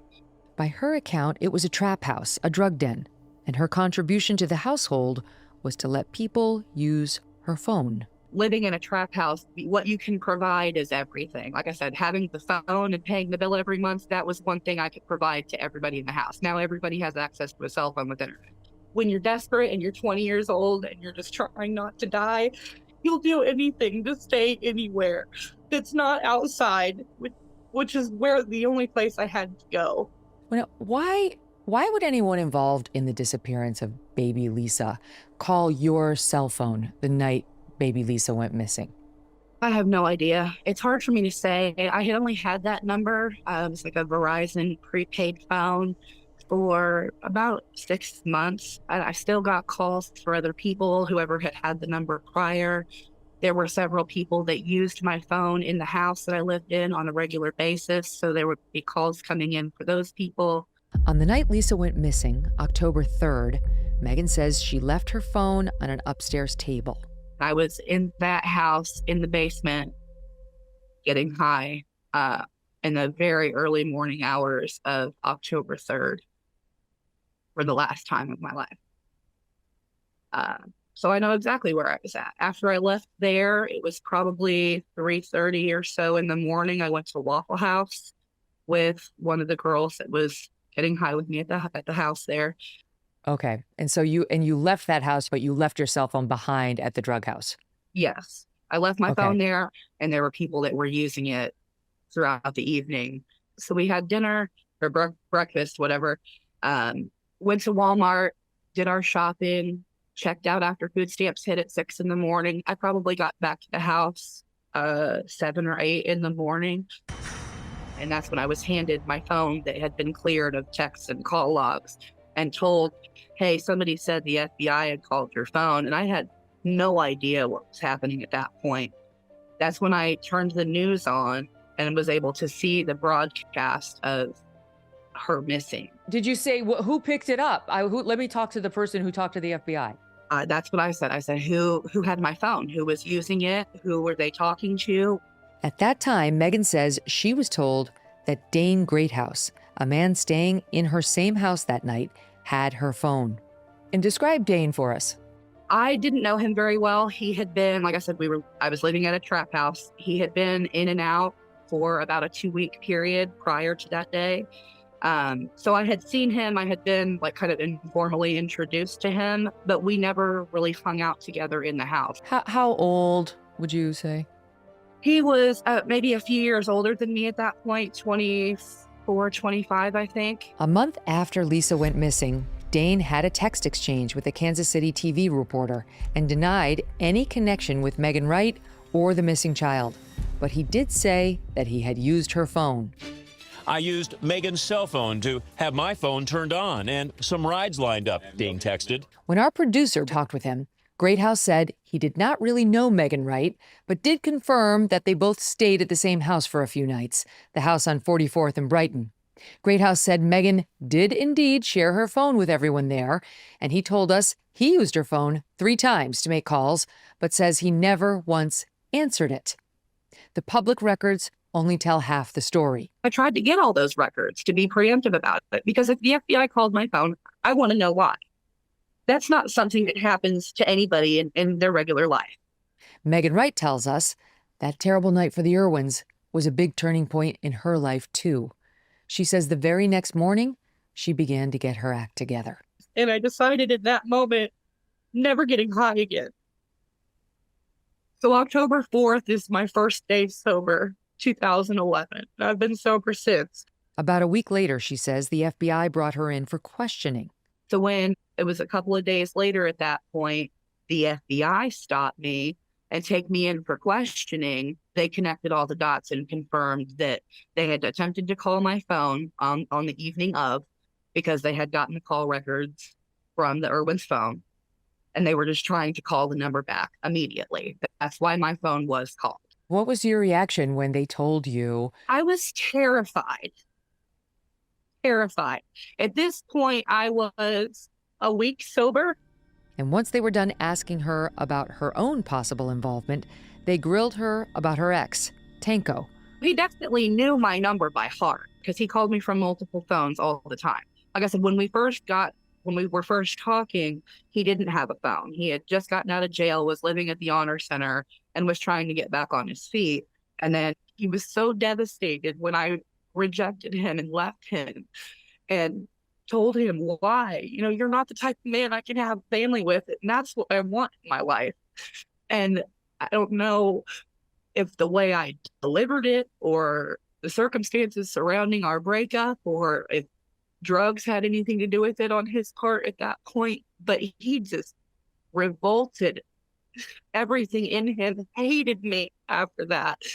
And the more that I told him, I don't want to talk to you, I don't want to see you, don't come around here, we're not getting back together. It just was so constant with him until I left the city. Did you know that he was a burglar? At the time, no. I've seen his arrest reports and stuff since I broke up and have learned a lot more about him. What month was the breakup in 2011? It was after Easter that year. I want to say it was like May or June, before the 4th of July, because I didn't end up going to my family's 4th of July party that year because I was upset about the breakup. Okay. And do you have any reason to believe he stopped using meth at any point in 2011? I have no idea. Like I said, after I broke up with him, I tried my very best not to have contact with him, especially in person, because he made me incredibly nervous. I have a lot of PTSD from the things that he put me through that I've tried really hard to work through over the years. But there's a lot of it I can't let go of. I can't forget being that afraid. Were you thinking, this guy's kind of crazy? Could have been him. Yes, I definitely thought this guy is crazy and that he was horrible to me, traumatized me. But I have no idea what he's capable of. Again, reporter Jim Spellman. I think if you start to look past the family, it's likely that it's somebody who at least knew the neighborhood to know that this baby was in this house. And so he's somebody that absolutely is top of mind. If not a suspect, because he's another person that the police said that they moved on from, that perhaps somebody in his world might know something more. The phones and the phone use continued to be a mystery. At 3:17 a.m., one of the phones tried to access voicemail. Now, why would that be? 5 minutes later, at 3:22 a.m., there was an attempt to use the phone's web browser. As I reported for Fox News back then, Deborah's attorney said there were 5 attempts made to get online via the phone, and the phones never got more than a third of a mile away from the house on North Lister. And remember this from our last episode. If it really was the same man with a baby that the Parscals and Mike Thompson saw that night, he would have spent nearly 4 hours within a 3-mile radius of baby Lisa's home. You would think, okay, let's see who's on the other end of that number. And that was Megyn Wright's phone. So, okay, boom, we're off to the races. Megyn Wright knows the abductor. Not that simple. Reporter Jim Spellman. Not that simple at all. First off, I don't believe the police have released the full records of those phones involved. And I think that that is information that they have purposely withheld to be able to use to their advantage in their investigation. So we know that at least one of those phones was used to make at least one call to Megyn Wright's phone. You spoke with her a lot. Do you believe her claims that she did not have the phone when that number was dialed and that she had nothing to do with this? I believe every single thing that Megyn Wright told me within her ability to remember things. But I don't think that she was making up any of it. She was very helpful throughout the entire thing. If she tried to help us meet people, she would give us phone numbers of people. She never asked me for anything the whole time that we were doing this. And I think that she is exactly who she says she is. A troubled person, absolutely, but not somebody who had any direct involvement in this. Meanwhile, Kansas City attorney Cindy Short was working hard to find answers, even after she was off the legal team. After 10 days, she says she and lead attorney Joe Tacopina parted company in a dispute over strategy. But Cindy continued to look for Tenko. And now she's going to tell us something she has never before shared publicly, and it's fascinating. A day or two after she left the case, Cindy found John Tenko in the Clay County Jail north of Kansas City, and she interviewed him for 10 hours over a 2-day period. What he told her could change the entire trajectory of this investigation. Set the scene for us. Like, was it hard? Did he come right out to talk to you? He did come right out to meet with me, and I think probably out of curiosity. I introduced myself and I told him who I was and what I was doing, and that I had been working on the baby Lisa case, that I was no longer representing Deborah, and that I had some questions about him and his role in the neighborhood, and hoped that maybe he could help me if he was willing to talk about it. And you're face to face. There's no glass between you. No glass. And he's a small guy. Does he look disheveled? Is he a good-looking man? What is he? How would you describe? He was tough-looking. He looked like a sophisticated consumer of the criminal justice system. He looked like someone who had had a rough life. He was cautious, I think, as he should have been. But Cindy says he was forthcoming and emotional about his troubled childhood. It was an interesting roller coaster of emotion, where he was sometimes stoic. There were times, quite honestly, where he was in tears.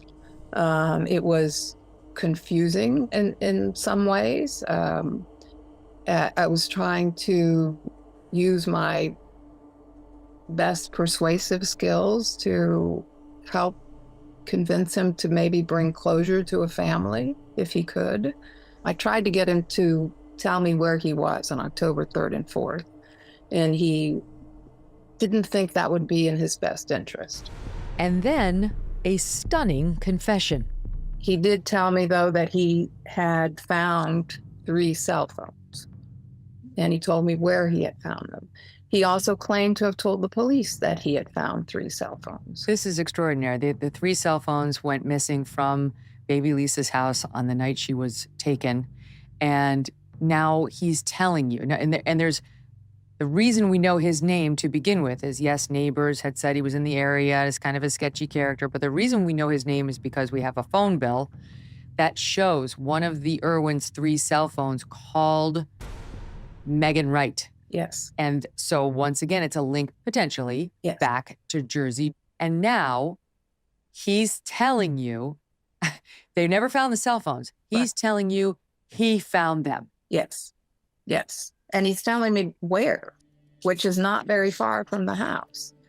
So he's placing himself, not just the proximity of the phones, but in possession of the phones. He's claiming that he's with another woman at the time that they find the phones. He tells me where they are under this bridge at 210 and North Brighton.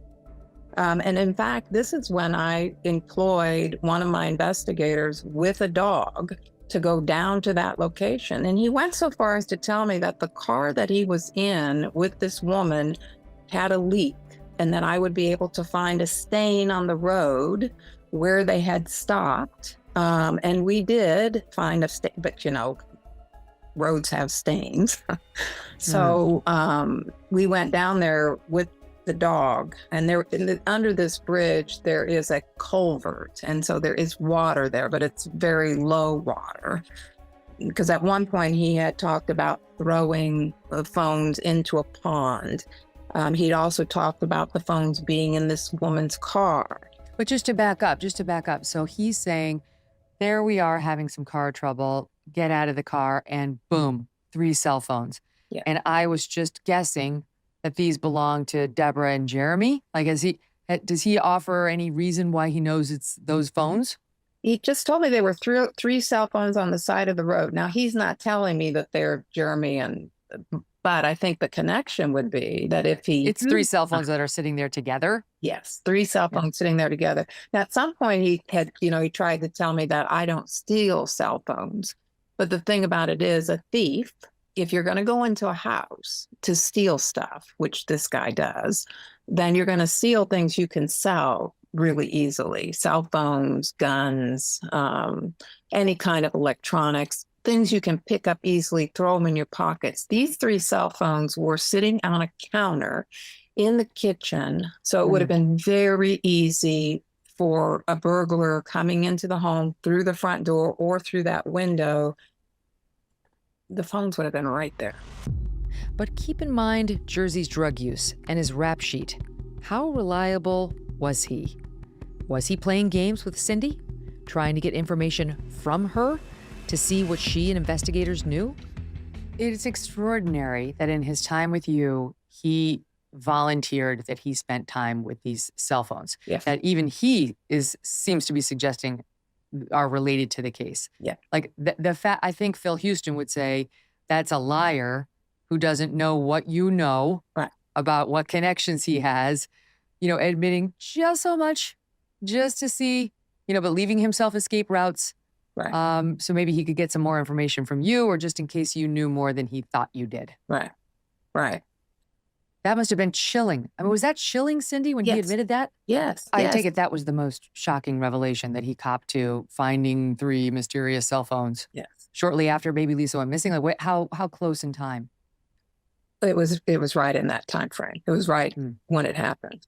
But yet didn't want to give you the timeline on what he did the night she went missing, thinking that wasn't going to land in a good place. Because she was building trust, still hoping for a confession, and because she had also offered to represent him, Cindy maintained client-attorney confidentiality, and did not bring this new information to police or to the new legal team representing Deborah. John Paserno replaced Cindy as Joe Tacopina's local counsel. According to him, those 3 phones have never been found. They were trying to locate the cell phones by the pings on the cell phone towers geographically. And, when they do their triangulation, it's not specific. It came out to an area that's a large wooded area, which did receive quite a bit of interest from law enforcement. They did a couple of searches there for Missouri Missing as well with citizens in that area, but nothing ever really came from the cell phones. Missy Rasmussen and Jackie Heller are Kansas City moms who are co-authoring a book about this case. There's been speculation that the phones maybe were discarded by the real kidnapper and then just found by somebody who then called that number. How do you gals like that theory? I think it's just as viable as any other theory. The phones do not make sense. I think it's almost impossible to make sense of the phones. To this day, it's an open question. Why does a one step above homeless guy steal a baby? It's not like there's some known black market for babies that would be something so sophisticated to get your, foot into. He wouldn't have that, right? So it's to what end? Again, reporter Jim Spellman. That's what I've come back to over and over again, is to what end? And you're absolutely right. There's no way that somebody like Jersey or this guy, Dane Greathouse, who also had a lot of legal problems as well, that these are not the kind of characters who would be likely to be involved in some sort of high dollar, baby stealing ring or something like that. If that even exists, it's incredibly uncommon, and that these guys would somehow get involved with it seems, incredibly unlikely. Cindy Short keeps coming back to her time with Jersey. When they talked about his childhood, he told her he was put in a boys' home at age 10 and was later institutionalized to deal, he said, with his pyromania and impulse control problems. The other thing that was chilling for me were the tears. It felt to me like there was this, we were right on the tip of him wanting to tell me something, but he couldn't. And I didn't have the kind of leverage that police have. There was nothing I could give. There was nothing I could use to, other than the goodness of his heart. Right. Do you think he was thinking about confessing? It felt that way. And I walked away from it feeling that way. We were just almost there. I'm joined now by my partners in crime, if you will, longtime CIA interrogator and human lie detector, Phil Houston, and ex-NYPD and security expert, Bill Stanton. All right, guys, let's talk about Cindy Short. We were just almost there, she said. This information about a jailhouse meeting with John Tenko is incredible, no? Agreed. If that is the case, if that is a fact, that is as close to a smoking gun as this case has come to at this point. 100%. Moving on to the call to Megyn Wright's phone. This is critical. Phil and Bill, you watched my entire interview with Megyn Wright. It went on for much longer than the excerpts that we've, put in this series. She's had a hard life. She was very emotional throughout the 2 hours. Here she is talking about losing custody of her child. All right, this is the hardest part to talk about for me, because not only was my life affected, my child's life was too, because I didn't have the mental capacity to care for either one of us, which is why I was charged with the endangering the welfare of a child was for medical neglect. I was dealing with manic episodes and postpartum depression, and still didn't have very much family support. His father was already out of the picture. And the state of Missouri, instead of getting me psychiatric help or ordering psychiatric help, they brought me into the judicial system and charged me with a felony and then served 2 years in prison. How do you feel about it now, looking back at, the way you were taking care of him? I just regret the fact I didn't have the support that I needed. So shortly after getting out of the mental hospital, out of addiction, out of an abusive relationship, out of being traumatized for 2 months, after being railroaded in the media, questioned by the FBI, dropped by your family, losing everything you've ever owned in your whole life, and then getting pregnant was the only reason I didn't kill myself. And then to lose custody of him 10 months later, it has really affected my will to live. He was underweight? Is that what Yes. it was? He was underweight severely. Can we not talk about this? This is the worst thing in my life, and you're just dwelling on it, and I really don't appreciate it. I'm We trying to can. We can move right participate. past. I'm trying to participate for the sake of baby Lisa, not to focus on the worst thing in my life, the most embarrassing thing. She was very emotional right from the start, and I was moved by it. It seemed like real emotion to me. Yeah, it was not, Megyn. Most of it. It was not? Is that what you just said? Yeah. She's a master at turning on and off the tears. But she's at some point, Phil, she was like shaking. She was almost hyperventilating, and she was like trying to get her. Megyn, when you hear Megyn Wright, it's hard to not hear and feel badly for her when she speaks about the trials and challenges that she's faced during her life. If you're looking at her from the deception detection standpoint, what you see is that she's using these trials and challenges to hide something. Every time you ask a question, you see what we call the trifecta of deception, which is evasion, persuasion, and aggression. So she doesn't give you what you ask for. She then uses her trials and tribulations to convince you that there's no reason in the world why she should be suspected. And then she blames somebody else. She attacks somebody else. The number of people that she attacked Jersey, she attacked the FBI, she attacked the police, she attacked the public, she attacked friends, and she attacked you. And that's her way of trying to get people to back off. She wants you to feel bad about her so that by the time she's done, you don't even remember the question. Mm-hmm. The other thing that she does that's very, very interesting is she gave us many what we call truth in the lie. For example, when she says, what I'm really trying to do is get everyone to focus on Lisa and not me.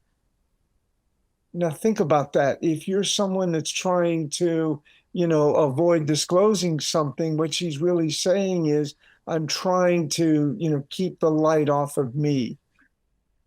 So what does that tell you? I mean, I know the obvious, well, that she's lying, but I mean, what? Yeah. Why? She is protecting herself from whatever she knows about Lisa's disappearance. She is protecting Jersey in a crazy way. And what I mean by crazy way, I don't think she has any longer she has a great affinity for Jersey. I think she fears him. But do you, having listened to it, Phil, do you have a takeaway on whether she was the phone holder that night? I have a strong sense that she left her phone there or gave it to someone. In other interviews, she has said that she deliberately left her phone there so other people could use it that night, and I really didn't need it. Yeah. And so I have a feeling there was an ulterior motive for why she left the phone there and didn't need it.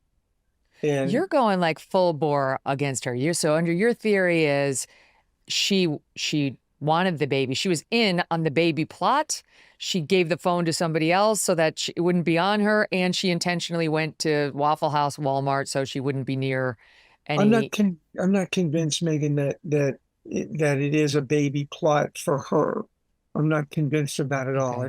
I think she knows either beforehand or after the fact what happened. Now, Megyn, I can imagine your audience is not going to be happy with what Phil says, but Phil is not called upon to make people happy. Phil is called upon to detect deception. So while people may be saying, how can he talk this way? No. He's putting his emotion aside. And what would a truth teller have sounded like? Megyn, it's impossible to know, because what I would submit to you is the focus would be on the I didn't do it. In the worst case scenario, she could have been the reason the baby's missing to begin with. If you think about Megyn and trying to convince the world that she's not involved, the same coincidental nature of her saying, on that very night, I decided, it was either that very day or that very night, I decided that I'm going to go sober. Yes. All right. I'm going to admit that stood out at me. Why was that night so powerful? Why on earth was it so powerful? Okay, but I'll defend her. I'm going to defend her. You're already unstable. You're on drugs. Your family doesn't want anything to do with you. You were in a domestic violence shelter, from some jerk in your life.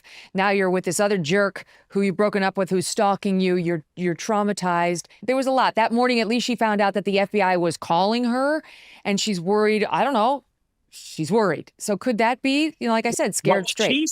She says the FBI called her. We don't know that. That's what she said.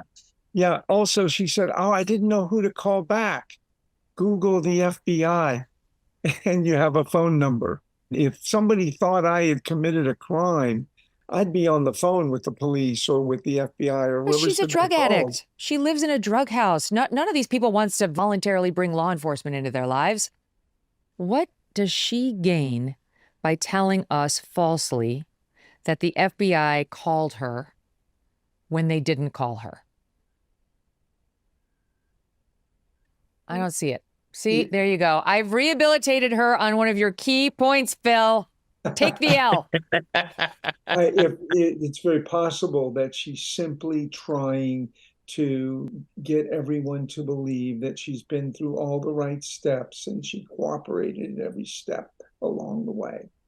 I feel bad. I don't want Megyn Wright to be completely bashed here without a defense, because I thought it was very courageous for her to sit across from somebody like me who, even though I'm sympathetic to everything she's gone through, she knows I'm not an easy interviewer. She's not a dope.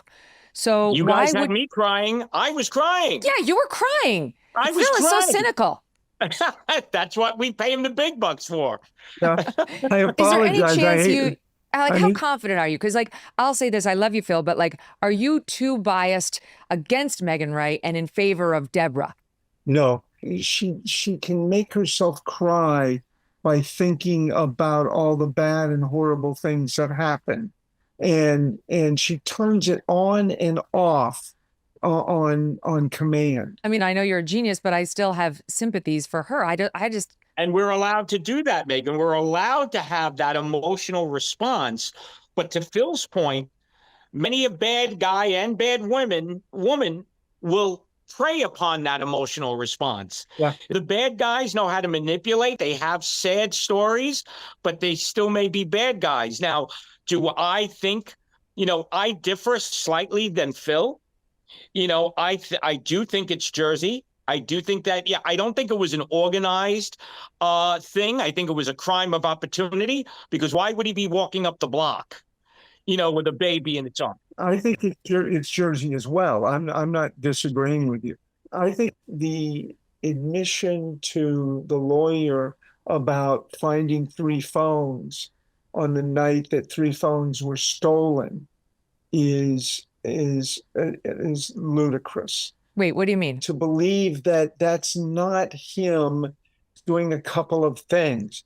What he is doing is he is trying to cover his tracks, first of all, because if those phones turn up somewhere, he thinks his fingerprints or other digital association will be made with him. So he wants an explanation of why he's on there, doing something.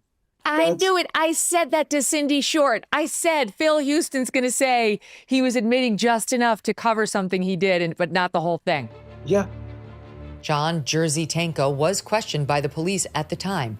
He denies any involvement, and the case remains open. Coming up in our next episode, new theories emerge about the disappearance that take the story in a completely new direction. We'll see you tomorrow for episode 4. But first, if you're watching right now, please take a look at this picture of Lisa as she might look now. If you're listening, you can see the photo on YouTube or just go to megynkelly.com. If you see her or think you might have any information that can help find her, please write to me. The address is Megyn, Megyn, at megynkelly.com. You can also pass along tips on the baby Lisa story to the Kansas City Police Department or encourage them to get active on this case. That would be very helpful. Reach out at kccrimestoppers.com, kccrimestoppers.com, or call them at 816-474-TIPS, TIPS. That's 816-474-8477. I'm Megyn Kelly. Welcome to the Megyn Kelly Show and episode 4 of our special series, Megyn Kelly Investigates. We're tackling the disappearance of baby Lisa. She vanished from her crib in the middle of the night in October of 2011. Today, she'd be a teenager. But where is she? And who took her? Someone knows. A case like this generates a ton of interest and theories. Some, as we will explore in this episode, very dark and disturbing. The Kansas City police have stiff-armed the press, saying next to nothing about this case publicly. Neither Kansas City PD nor the FBI would talk to us, and philanthropist Christy Haas-Schiller's offer of a $100,000 reward for any information that could lead to the return of Lisa remains unclaimed. If you could write that $100,000 check, it'd probably be the most delightful money you ever spent in your life. Absolutely. Still have hope. While 42-year-old John Tenko, known as Jersey, may seem to have been the best suspect given his criminal history and that mysterious call from the Irwins' stolen phone to the phone of Tenko's ex-girlfriend, Megyn Wright, on the night baby Lisa went missing, no arrests were ever made. In 2011, police said they'd moved on from Tenko, and there appears to have been little to no movement on this case in the nearly 13 years since it started. Jeremy and Deborah have been left in limbo. There were yearly vigils. Please, God, keep her safe until she is home with us. And occasional interviews, including one with me that aired in January 2014. When I interviewed you a couple years ago, Deborah, you said even back then you were looking in the crowd whenever you pass a child who would be Lisa's age. Yeah, we actually, I did it all day today when we were walking around before we came here to see you. And I said to Jeremy, I'm really tired of looking at everybody else's kid open. It's mine. This has to be its own form of torture. Jeremy Irwin. I think about her every day. It doesn't go away, and the pain is still there, and just feel like you're not complete. Do you ever feel bitter, Jeremy? You know, I think I'd feel bitter, you know, that my child was taken, that I didn't get this time, that if she's still out there, I've missed so much. Yeah, there's a lot of that. And I mean, it's pretty frustrating, and you have a lot of hate and anger on aspects like that. But there's nothing you can do about it, and that's not going to help get Lisa home any faster. So, I mean, it's frustrating that everybody's still out living their life and going to the grocery store and doing whatever they want to do. And meanwhile, we're just left to sit in the ashes. Deborah Bradley. You know, it's really hard as she gets older and still not having her home and thinking about all the things I continue to miss out on. And it's like all of us have been robbed of that. And that is really hard to accept.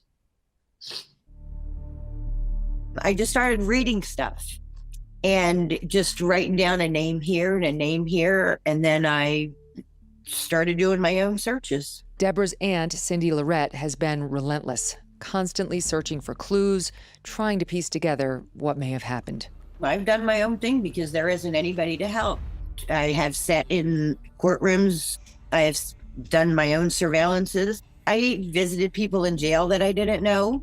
I don't really want to tell you everything I did, but I did a lot of stuff. But everything that I was reading throughout the internet, it just kept leading me back to the area that I was living at. So I got a job at this little convenience store. And I didn't tell anybody who I was.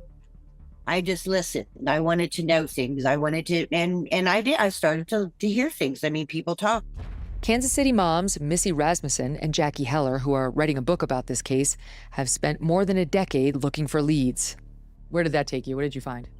It led us down some bad places, some bad neighborhoods, talking to some bad people. Was your theory starting to develop in a different direction from where the mainstream narrative was going, Missy?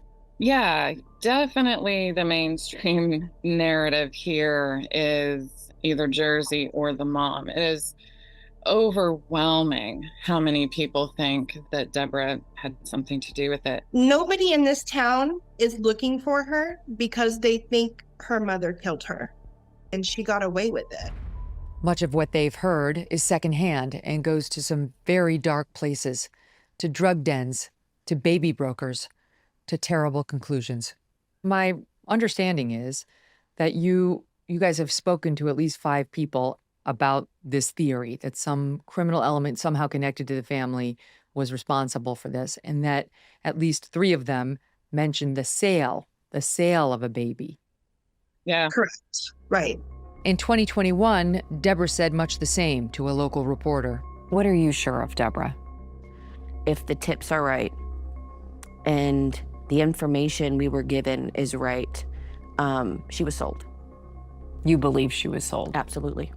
To add to that theory, 1 month after Lisa went missing, Deborah and Jeremy found a charge on a debit card, $69.04, paid to a British company that called itself a name-changing service. This is one of the theories that, of course, puzzles me.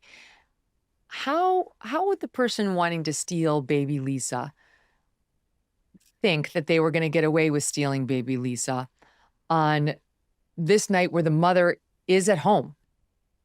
There is nothing about walking into someone's house and taking their baby that makes any sense to me. But I don't know that the person doing that was a logical, rational, person the way that you and I are. So if it has to do with drugs, in other words, they might have been out of their minds. Sure. Yeah. I would guess for sure. If we think that there might have been a criminal drug element involved in this, and you guys have been out there investigating this for all this time, pretty publicly, is there any fear on your part about your safety? Absolutely. Yeah. Yes. We've had people tell us, we'll tell them, there's $100,000 reward. And they're saying, well, what good is the reward if I'm not alive to spend it? Do you ever do your own investigation, start talking to people about what they know, what they saw? Jeremy Irwin.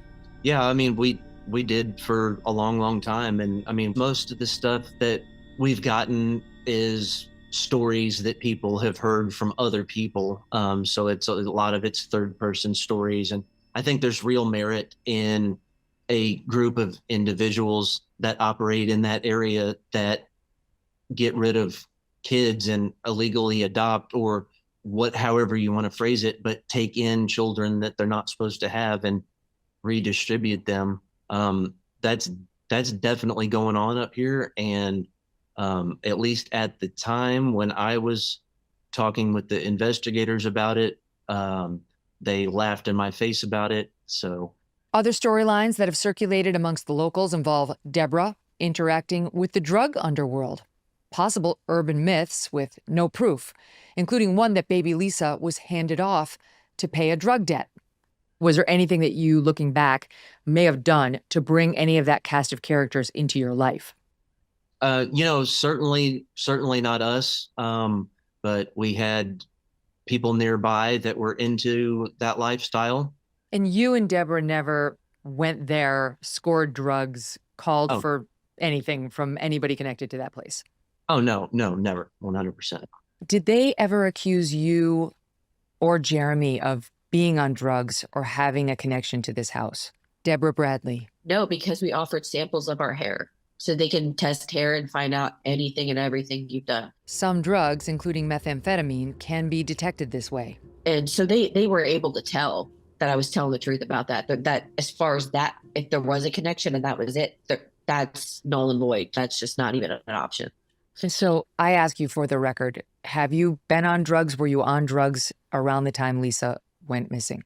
Absolutely not. And how about Jeremy? Absolutely not. It just wasn't your thing. You were not somebody who partook. No, I watched in high school, watched friends suffer from addiction, and I didn't want to be that way. I just seen so much suffering. Aside from the fact that it's just not appealing to me. And as a parent, that'd be the last thing on my mind. Mm-hmm. You don't do crystal meth, and you didn't do crystal meth at the time she disappeared. Oh, God, no. No. Okay. Yeah, because I'm sure you've heard that some people theorize you or Jeremy had a connection to this drug den and brought this cast of nefarious characters into your life, and one of them took her. But those people should ask the cops about the DNA analysis on our hair and the drug test analysis on our hair. It's not there for a reason because it doesn't exist. So at least I have proof of that. Reporter Jim Spellman covered the case for weeks after the story broke. I have seen not one bit of information to indicate that Deborah Bradley, Jeremy Irwin, or anybody in their family was involved in some sort of drug thing. And I'll tell you, Megyn, I'm a drug addict in recovery. I've been clean for 21 years now, and I'm pretty good at figuring out drug addicts. The idea that Deborah Bradley or Jeremy Irwin were some sort of drug addicts in deep to dealers or something like that is ridiculous. I put, as close to certainty that that is not the case as I can come, not blood testing people.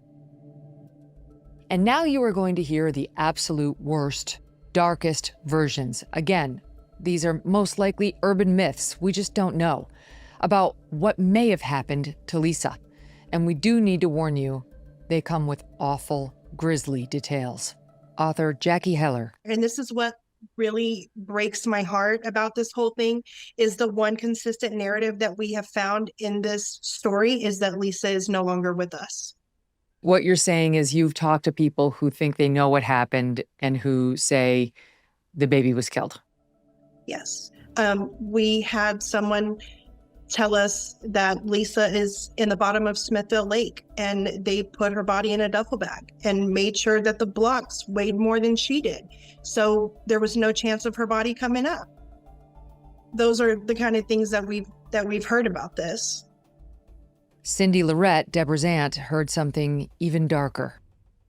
Somebody had Lisa and they got scared because the media, it became such a big deal. That person got scared and he chopped Lisa up. He took her to this house, and one of the people that was in the house told me this story, that she was brought to the house and they were at the end of the bed, and she was crying, and they said to get the fucking baby out of the house. I still don't know what to believe. We managed to get our hands on police documents with equally dark testimonials. These are supplemental interview reports that police do not make public. They reflect interviews with two different men who claim to know something about the baby Lisa case. We have confirmed the case file numbers on these reports, and we've spoken with both men, Chad Huber and the second man interviewed who asked us not to use his name. They confirmed their conversations with Kansas City police officer Michael Wells, the very same name that appears in these documents. It appears that Officer Wells was investigating a car theft ring, among other things. We discussed these police interviews with co-authors Missy Rasmussen and Jackie Heller. These are follow-up interviews with people who have been charged with unrelated, petty crimes, theft crimes and so on, just a few months after baby Lisa disappeared. And this is a police interview with someone named Chad Huber. Do you guys know that name? Have you heard Chad Huber? No. Okay, so back in 2012, Chad Huber apparently had thoughts on baby Lisa and named 3 new people with a possible connection to this case. 3 new names we have not discussed in this series: Matt Shaver, Boris Dubinsky, and Cody Allnut. Huber also mentions one that you'll be familiar with, Dane Greathouse. This is complicated and a lot to follow. Bear with me.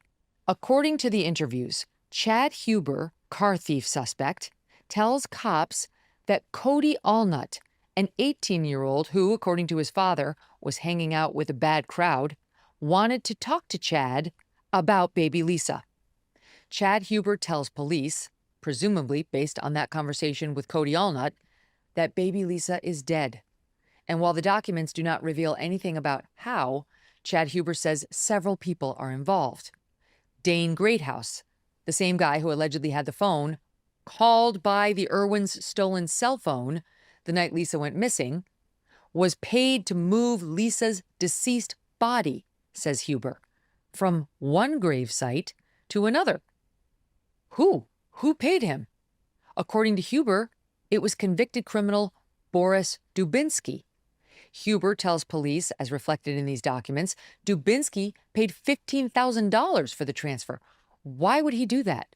And where would this guy possibly get 15 grand? What's more, according to a 2012 police interview, Huber tells cops that Matt Shaver, the owner of that house in which Megyn Wright was doing drugs on the night Lisa went missing, had pictures the cops might want to see. First, can I just ask you for your reaction to that excerpt? Interesting. Very, very interesting. What is interesting about it to you? The names, the Schaefer name and Cody are names that we've heard. What is interesting to me is that it parallels an experience that we had. We spoke with someone who Cody had approached her story, her words. Cody had approached her seemingly really needing to get this off his chest. And this name, Dane Greathouse, of course, is very relevant. That's who we think that call was intended for. I think it was a signal that the baby had been taken. Right. And so if he really did move the body and was paid $15,000 to move the body from the original burial site, I mean, there's a lot of buzz around Dane Greathouse and a few different lines into him. Again, we don't know if they're true. This is just as reflected in the police report. I had someone send me a text message once, and it said, "This is the person you need to talk to. This person has all your answers." And it was a photo of Dane Greathouse. We've tried to talk to him. He's a trip, big time trip. He wanted like thousands of dollars for us to talk to him. Oh, great. I was like, yeah, we're not entertaining this. Dane Greathouse did speak with us, telling us he was questioned by police. He told us he knew who Boris Dubinsky was, but did not actually know the man. He also said he never moved anything, nor was he paid anything. We found him living at home with his mother, where he was participating in drug court, an alternative to jail that offers treatment and education. Dane followed up with a text that read in part, "I'm glad you guys came over and talked. Honestly, I just hope this can bring light to the case and in time things get solved." Boris Dubinsky also told us he had nothing to do with baby Lisa's disappearance. He said he was once in the same jail with Chad Huber, that he knows what Huber said about him, but that none of it is true. Matt Shaver told us there were indeed photos of the riverbank stored on his PlayStation memory card. He said police confiscated that card, and when they did, they told him the photos had originated on Cody Allnut's phone. He says he has no idea if they were pictures of a gravesite. As these pictures show, there was a search done along the banks of the Missouri River. No body was found. What Cody Allnut saw or did not see, we may never know. We were not able to speak with him. We did speak with his father, Larry, who told us Cody has schizophrenia. Larry Allnut is his son's limited guardian and conservator. He told us the FBI interviewed Cody once around the time Lisa disappeared and never returned. As for Megyn Wright, Megyn, have you heard the name Cody Allnut or Boris Dubinsky? Have you heard those names? Those don't sound familiar to me. But she does remember Matt Shaver, who gave her a place to stay all those years ago. Matt was one of the people, him and his wife owned the house I was referring to. And what was he like? He was a carpet layer, best I remember. So he was always very active, hardworking kind of guy, trying to support his family. When I moved in there, they were trying not to lose their house. So I was trying to help them get things cleaned up, kind of get everything, move people out, make it a more family appropriate environment for him and his wife and their kids. That's why I moved in there. And the perk of it was hiding from Jersey. He was not familiar to that house at that time. Did the Kansas City police investigate any of these claims or come to a conclusion about this cast of characters? We don't know because they won't say. When we called and asked, they again told us they will not comment on a so-called open investigation. And we are not the only ones being ignored by the Kansas City PD. According to Jeremy, they have received not a single update on their missing daughter in the last 10 years. I find it appalling that they haven't contacted you in years. You don't even get an annual phone call from a police officer saying, we're still looking into it, we haven't forgotten about you?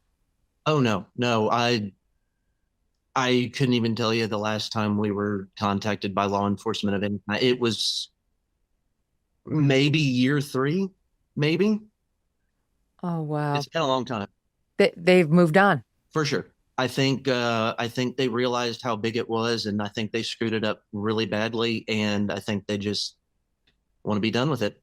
Author Jackie Heller.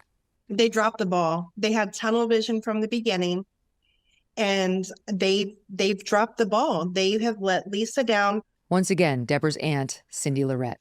I know people who have called the TIPS hotline that have reached out to me and to get no help. About 3 months ago, a guy thought he saw Lisa in Las Vegas. He ended up getting the phone number to the police department.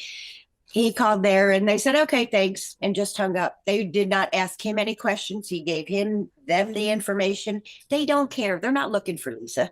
They don't give a shit. They think that she's dead somewhere and mom did it. And they're not even trying to prove that. I mean, they're just done. They're done with it. Author Missy Rasmussen. If it were me and someone told me that someone told them they know that a baby was murdered, I would even 3 degrees removed. Triple hearsay. Yeah, I would still want to get that off my chest. So I get it. But it is really difficult to get any closer than, say, 2 degrees. It should be easier for police. Police have all sorts of investigatory abilities and powers that we don't have to figure out who was where, when, and what the phone records of that person show and what their actions were. It just lacks the right person to come in and be like, we're finally going to do what needs to be done for Lisa. Reporter Jim Spellman, who covered the case extensively, has a different view. Every indication that I got is that the Kansas City police and the FBI were conducting a very vigorous and thorough investigation. Every time that I would uncover some new element or another reporter would uncover some new thing, the police had already been there generally a couple of weeks before. And we saw lots of evidence that they were thoroughly tracking down people's alibis, that they were, searching electronically, that they were searching surveillance cameras. That would have been an asset for the family. And the family ended up treating them like they were the enemy. So to those who think, the Kansas City police botched this, they failed to investigate properly. We would have found her if we had a more robust police department on the case. You don't agree with that? I don't agree with that. I think that they did a very thorough investigation. All of the key people that surfaced in the media, that surfaced through my reporting, had been thoroughly investigated. John Jersey Tenko was questioned by the police at the time. He denies any involvement, and the case remains open. Did the FBI ever tell you, Megyn, that you were cleared? I realize you only had that 1 6-hour meeting. Did they ever, or the Kansas City PD? Megyn Wright. They told me they'd be in touch if they needed anything else from me, and I haven't heard anything in 12 years.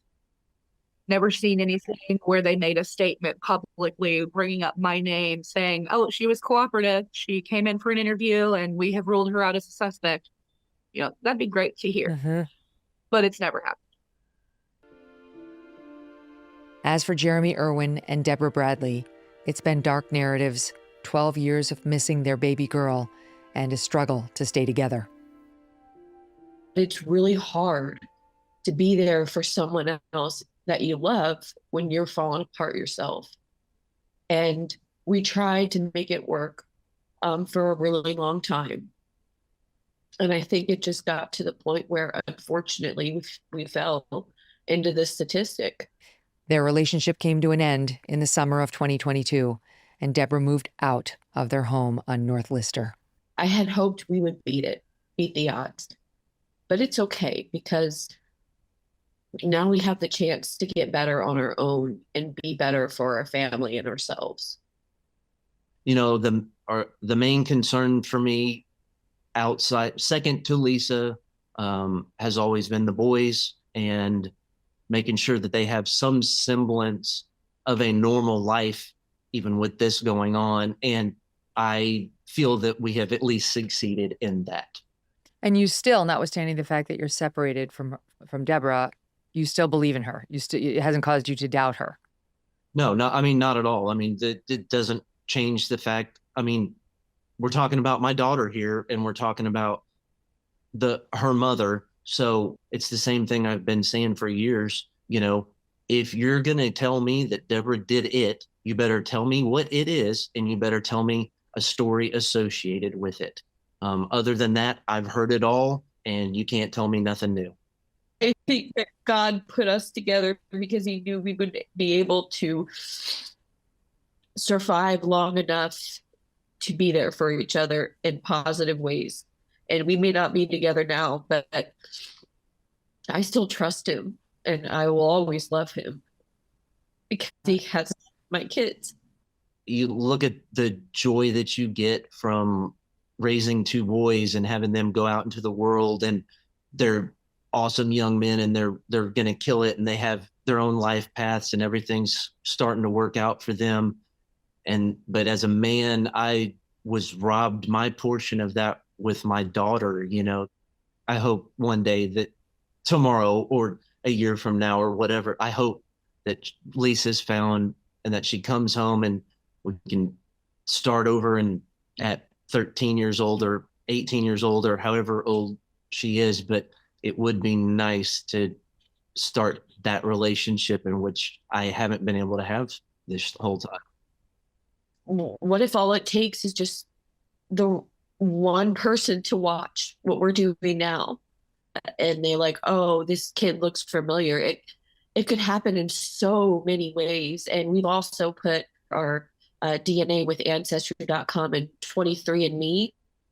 And I open up my email and and I'll see, you have another relative, and I always click on it, hoping it's her. Cindy Lorette. I've tried to convince myself that she's no longer here and to move on, but I can't. I'm going with my gut and my heart. She's out there somewhere. She's a beautiful little girl, and we're going to find her. This is for Lisa. We need to find what happened to Lisa. Where the hell is she? Dead or alive, we need to find out what happened. There, I said it. Like, how do you make sense of why this happened? There's a lot of tough questions, and the answer is free will, and evil men will do evil things. What's your best hope of where she's been these past 12 years? My best hope is that she's safe and she's with people that love her and care for her and feed her well and treat her well, and she's able to go to the doctor, and maybe she's able to go to school somewhere. And she just has no idea that she's actually someone else's child. That's what I'm hoping, that she's totally ignorant to it and living a completely normal life. That's what I really hope for. Do you ever wonder whether it would be easier if you knew, one way or the other, what had happened? If just, even if the outcome were bad, that you had a confirmation that she had passed, would that somehow be easier? Well, I think if that's my two options, if I were to know that something bad happened or to never know, then I'll just stay never knowing, I guess. Jeremy would rather never know, and he and Deborah didn't make it. Bill Stanton spent a lot of time with Deborah and Jeremy. He joined me along with our other go-to crime expert, Phil Houston. You know, you could feel the bond, and I saw it, and I'm sure you saw it between the two of them. I mean, it's a nightmare. And statistically, they should have been divorced within months. But their faith in Lisa and themselves kept them together for years. You know, I know people in a lot higher tax brackets than them, you know, a lot higher education than them that, you know, would have crumbled. It says And a he lot never about who doubted they her. are. He never doubted her, Bill. her. It's a sad love story. But when you watched her today, what jumped out at you? That this woman has evolved as a person, how she remains resolute. And I wanted her to be guilty more than anyone, because statistically she was. I wanted to wrap it up and get the heck home. You know, they had no reason to accept me in their home. I told them as soon as I got there, I'm not here for you. Meaning that if it's you, I'm coming for you. And I said that to them. And they looked me square in the eye, help find our baby. What did you make of the fact that in my interview with Deborah, she was saying, this did jump out at me. She was saying things like, there's an example of a mother who found her daughter after 16 years. There's an example of a father who found his kid after X years. I went to 23andMe and I gave my DNA. I went to Ancestry.com and I gave my DNA there just in case, you know, she finds it. I realize even somebody who had done something would be smart enough to say present tense, present tense, present tense. So that's okay. I'll check that to the side. But doing things like that, I believe her that she did searches for a child who came back. Why would you do that if you knew your child was no longer alive? That's what gets her through the day. What did you make of that stuff, Phil? I believe that she has, but it's also her undoing, I believe. Since I spoke to her about a year and a half ago, and when I hung up, I thought, my goodness, the frustration that she's feeling is going to eat her alive.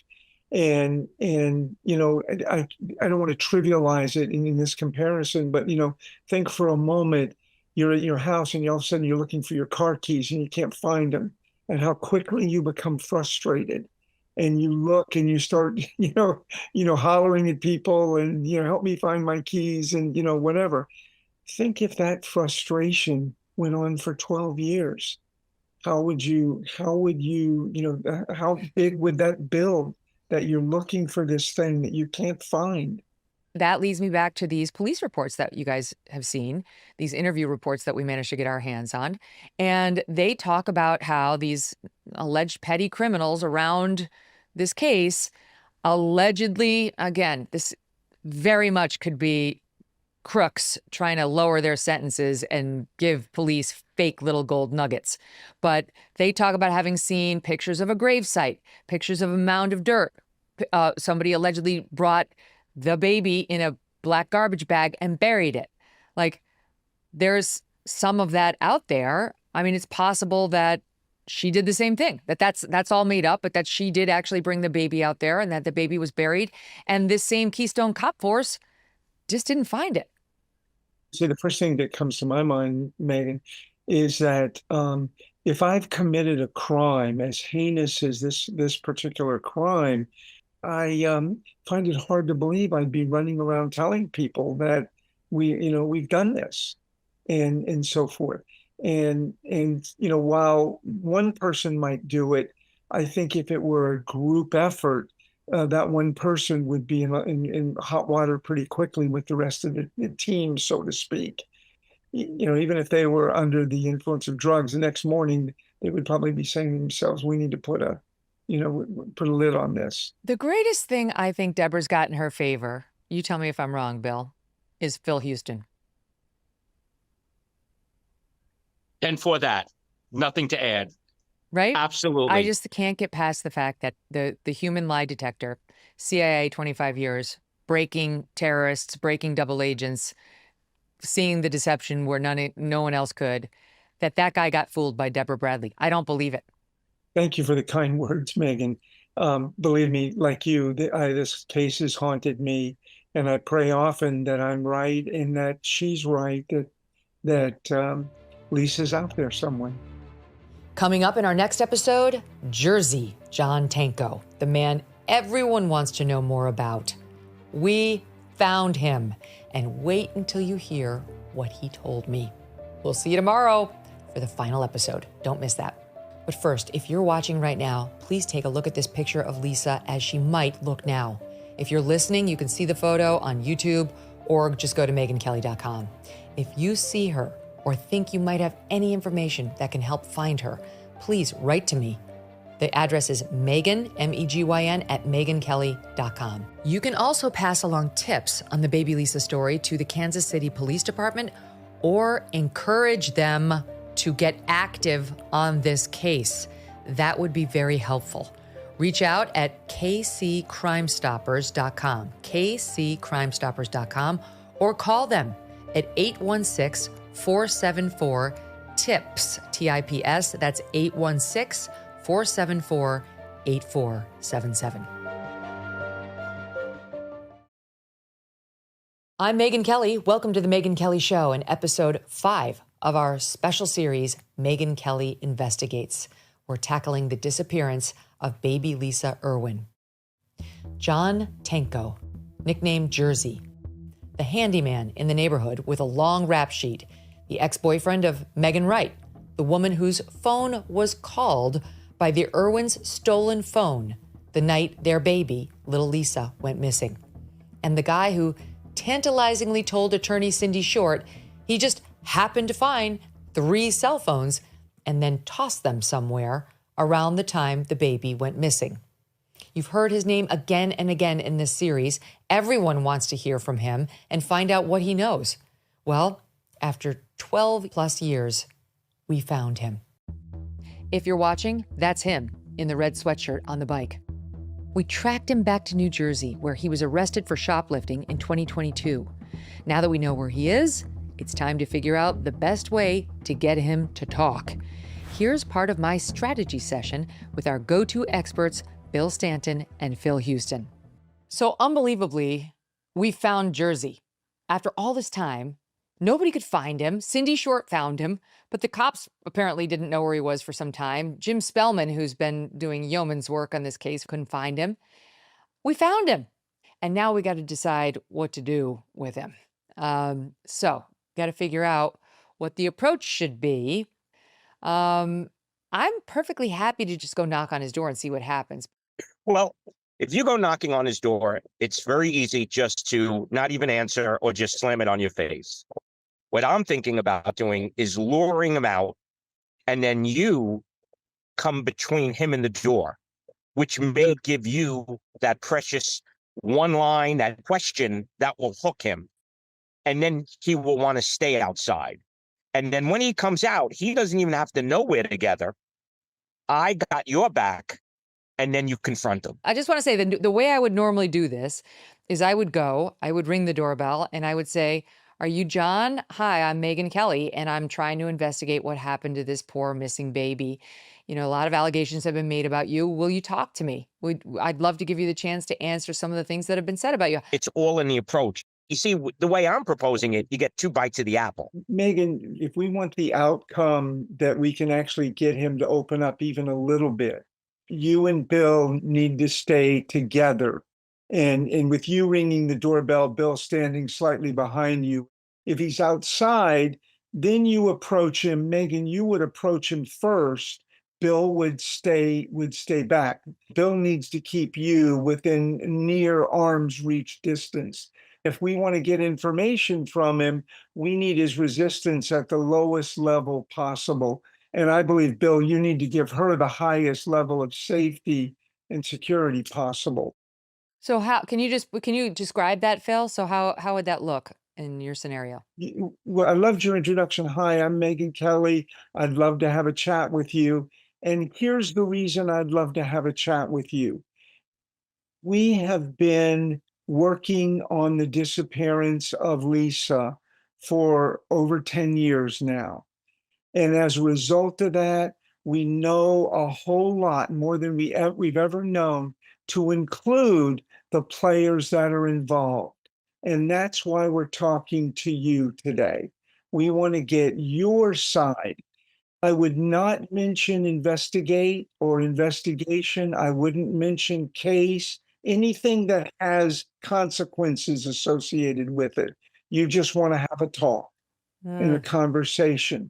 We call it a transition statement in the interrogation world, because what it does is it signals to that individual that everything that they have done to try and pull this off, to be successful, has failed. And that's when you would get in with the first question.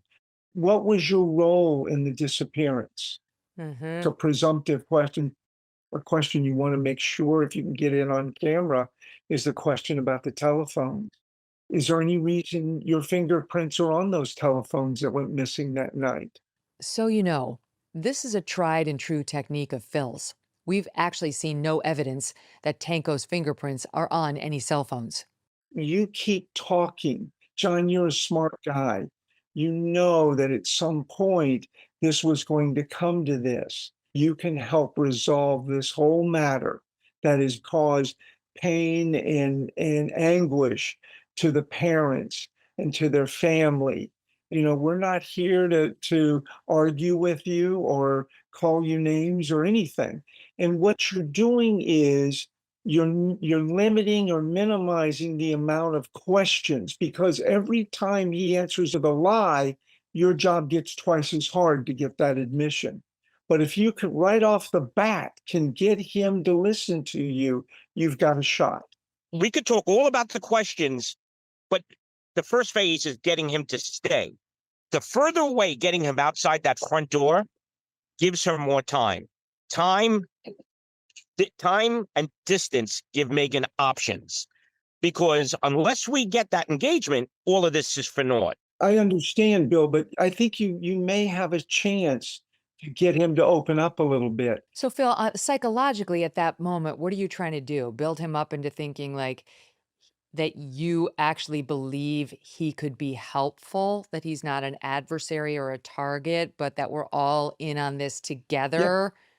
Without trying to buddy up or cozy up to him. You don't want him to make a denial. Once they deny, that really makes your job difficult. And so when you see them start to make a denial, what you want to do is say their name. Whether people realize it or not, one good way to interrupt a person, stop them from talking, is to say their name. It just instinctively, people shut up when they hear their name. It's a 3-step process. You say, John, hang on. It's a control phrase. John, hang on for a minute, okay? And then I want to hear your side of it. And you've got your hand up is the third. So John, the control phrase, and the hand up. And it's not in your face. It's almost like a defensive gesture. Okay. Or trying to stop a denial because. Yes. Stop the denials at all costs, no matter what happens throughout the whole thing. Just keep saying, John, let's talk about the truth. It's not easy. If it were easy, we'd have a ton more confessions than we have. But people do break, and they break at moments for reasons we don't understand sometimes. This could be it. This could be the good. For the sake of just taking the opposite tact, I'm going to be contrary on that. I think the last thing he's going to want to see is you, Megyn. And I'm hoping he's going to get loud. And in his loud, he may say something stupid. If we can get 1/10 of what Phil's putting forth, that's TV gold, because this man has never given an interview. No. So 30 seconds, 2 minutes, 10 minutes, an hour, no one has ever been able to do this. I just don't see him changing now as we pull up to his home in the cul-de-sac. Bill, I'm going to do something I've never. I'm happily wrong. Listen, I'm happily wrong. You're absolutely wrong. We do this all the time. I will eat my shoe on Megyn's camera. I hope that happens. Be happily wrong. and Yeah. be Double happily win. wrong. I am not anticipating. I am not anticipating a full confession by any stretch. But if you got, for example, an acknowledgement that he had those phones and he did something with them and so forth, that's tantamount to a confession. No, I get it, but it's all about the engagement. Does he take the hook or not? Bill, It's the opening 10 seconds. If Megyn doesn't hook him in 5 to 10 seconds, then there's nothing. Bill, I've talked to terrorists who are far, far more conditioned not to give up information, and they talk. They talk if you approach them in the right manner. I feel like we're formulating a plan where I kind of like, I like what Phil is saying, like where we show up, we're kind of open about it. We don't pop out with cameras. It's clearly you and me, Bill, walking to the door. You're close, but I'm like in the lead. And we ask to speak with him following, loosely Phil's script. Yes. Now, what about Phil right at the top when I ask my first question and he gives me the line that my lawyer told me not to talk about this. I'm not talking about this. Okay. You could say, John, look, this is not about lawyers. We're not here to bring harm to anybody, including yourself. We just want the truth. And you have a very critical piece, of information and that will help this get resolved.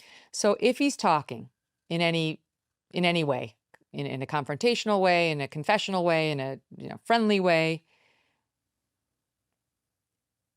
I'm going to be wrestling with saying, would you mind if I bring my cameras in and we can have the same conversation? Because I think that will shut it down. Now, I'd much rather have his agreement to doing it on camera. I understand why we have to do it with the undercover camera, and I think that's a good idea. But it'd be so much nicer if we could just have his agreement to do it like this. That's your call. You'll know. You'll know. Okay. And listen, we got the hidden camera, so we got multiple options. Well, I mean, he's gone 12 years without getting caught on camera at all. It's amazing how he's managed to dodge. So I have zero expectation he's going to say, yes, I'll sit down in front of your camera. Yeah. But there'll be a point if he's talking to me where I'm going to at least try. Yeah. That's how I would have done it if I were in your shoes. Okay. This scripting, this is what I and my colleagues have done for years and years and years. And it just works. It works often when nothing else does work. Wow. Well, if we manage to emerge with actually any sort of meaningful comment, never mind confession, but meaningful comment from him on this, I mean, that'll be huge. Like I say, nobody's even seen the guy. You'll have gotten what nobody else did. Nobody else has. Well, and honestly, just in all fairness, we want to go to him and give him the chance to confront these allegations that have been made. His name keeps coming up. We actually do want to hear what he has to say about all of this. This is his chance. All right, let's get moving. All right. We got to go. Work that And so on March 7th, 2024, I got rigged up with hidden cameras. I wore a shirt with a camera in one of the buttons and another hidden camera in a glasses case sticking out of my shirt pocket. New Jersey is a one-party consent state, so we can record our conversation without obtaining Tenko's permission in case he declines a traditional on-camera interview. The crew stayed in a van nearby, and Bill Stanton and I walked down his street. This is his house right here. The garage is open. He's in the backyard, so face me. Don't turn around, face me. He's just spotted us. Okay. His chicken's back there. Like He's doing his chores. So. He's not coming out. No, he's not coming out. So, if we want, I'll just fucking call him over. Yeah, I mean, I think that's probably You right, know? because he's seen us. Right. And he's not coming out. I'm just gonna ask him if I can buy those chickens. You'd be amazed. Like, you want me to do that? No. You don't want me to No, call because him we up? don't want to use subterfuge, right? Like, I don't want to put him on the defensive right away per Phil. I think we want to say, I think I want to go over there and say, hey. Let's go to the fence and let's do it. Okay. We're committed. Okay. You want us to do initial talk or you want me to? I do. I will. All right.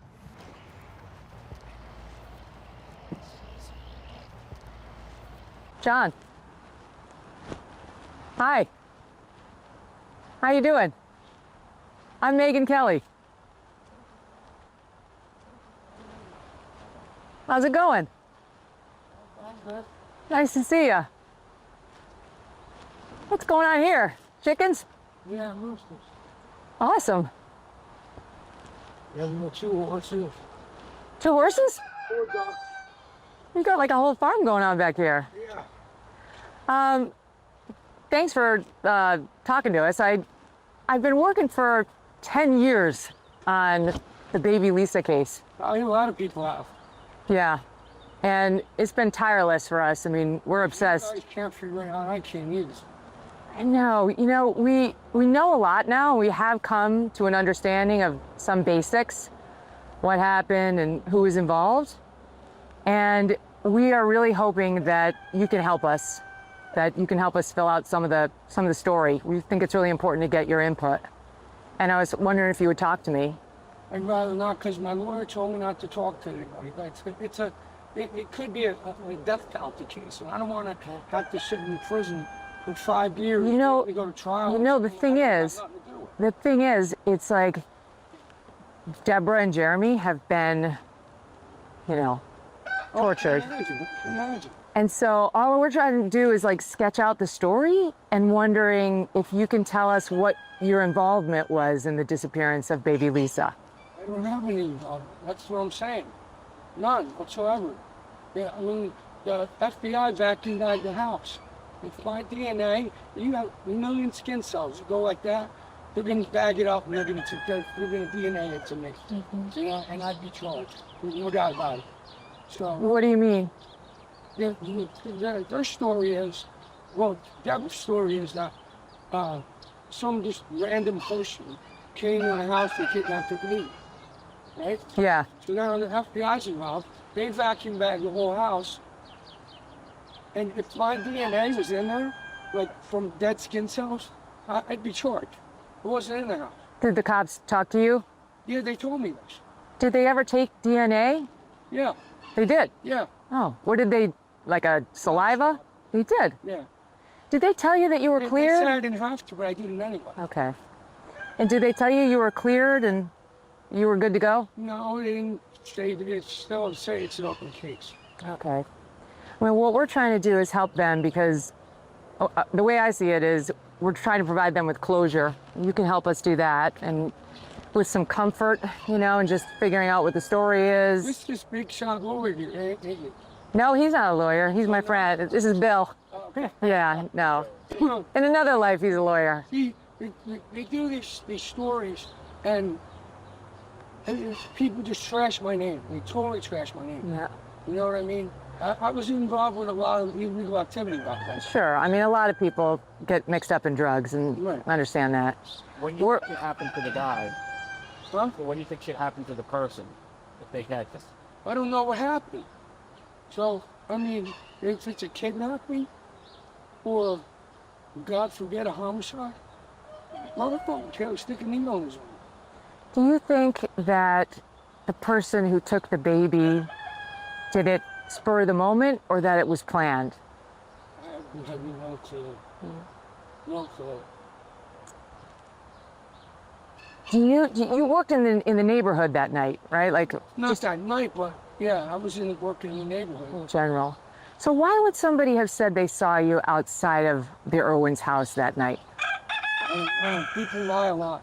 Mm-hmm. And you didn't know the Irwins at all, Deborah and Jeremy? I think I'm not positive, but I think I met Deborah at a bar one time, a local bar. Okay. It used to be called Bama's. And I know you know Megyn Wright. Yeah. We've talked to her. Yeah. And think you guys used to date, but did she have any involvement in this whole thing? I would doubt it. Like again, I don't know. But if the police are being honest about her getting a phone call from one of the Irwin's phones, then somebody she's connected. Mm-hmm. That just kind of makes sense. Now, did you have those phones? Because we understand that you told a lawyer, Cindy Short, that you found those phones. I'm seeing her whatever she wanted to hear. I didn't tell her I found those phones. I said I found phones that night, but I didn't find them. No, nothing. Oh, why? It's because she's asked me a million questions, and I didn't want to just make her happy, whatever. Mm-hmm. What do you think happened to those phones? You think the same person who has the baby has the phones? I don't even know if the phones are missing. I don't know if that's fact or fiction. I have no clue. What did you hear about that? Anything? No. Did you ever hear anything about the phones and where they went or whether it was connected to the baby? No. Nothing? No. Why do you think, because you knew the neighborhood a little bit, that's certainly better than we do, why would somebody take a baby? You know what? The FBI asked me the same question. I'm like, the only thing I can come up with is to sell it to maybe somebody that can't have kids. You know, I mean, it sounds crazy, but I think out of all of this, that's the best case scenario that could have happened. That kid is whatever now, 13, going to school, you know, has a rich family, you know, something like that. I mean, that's the best case scenario. Yeah. Well, what do you think? I mean, I know that there were a lot of people in the area who were on drugs, meth, and so on, and we heard a little bit of that from Megyn. Is there any chance somebody got messed up on drugs and did something to the baby? Again, people, I don't know. People, I don't see it happening. But anything's possible. What do you think happened?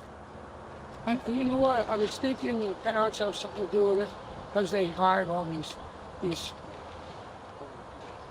lawyers, high-priced death penalty lawyers, and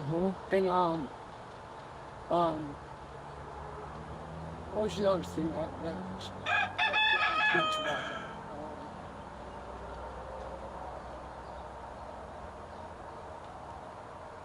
You know, the story just don't sound right. She got drunk and fell asleep, woke up, and the baby's gone.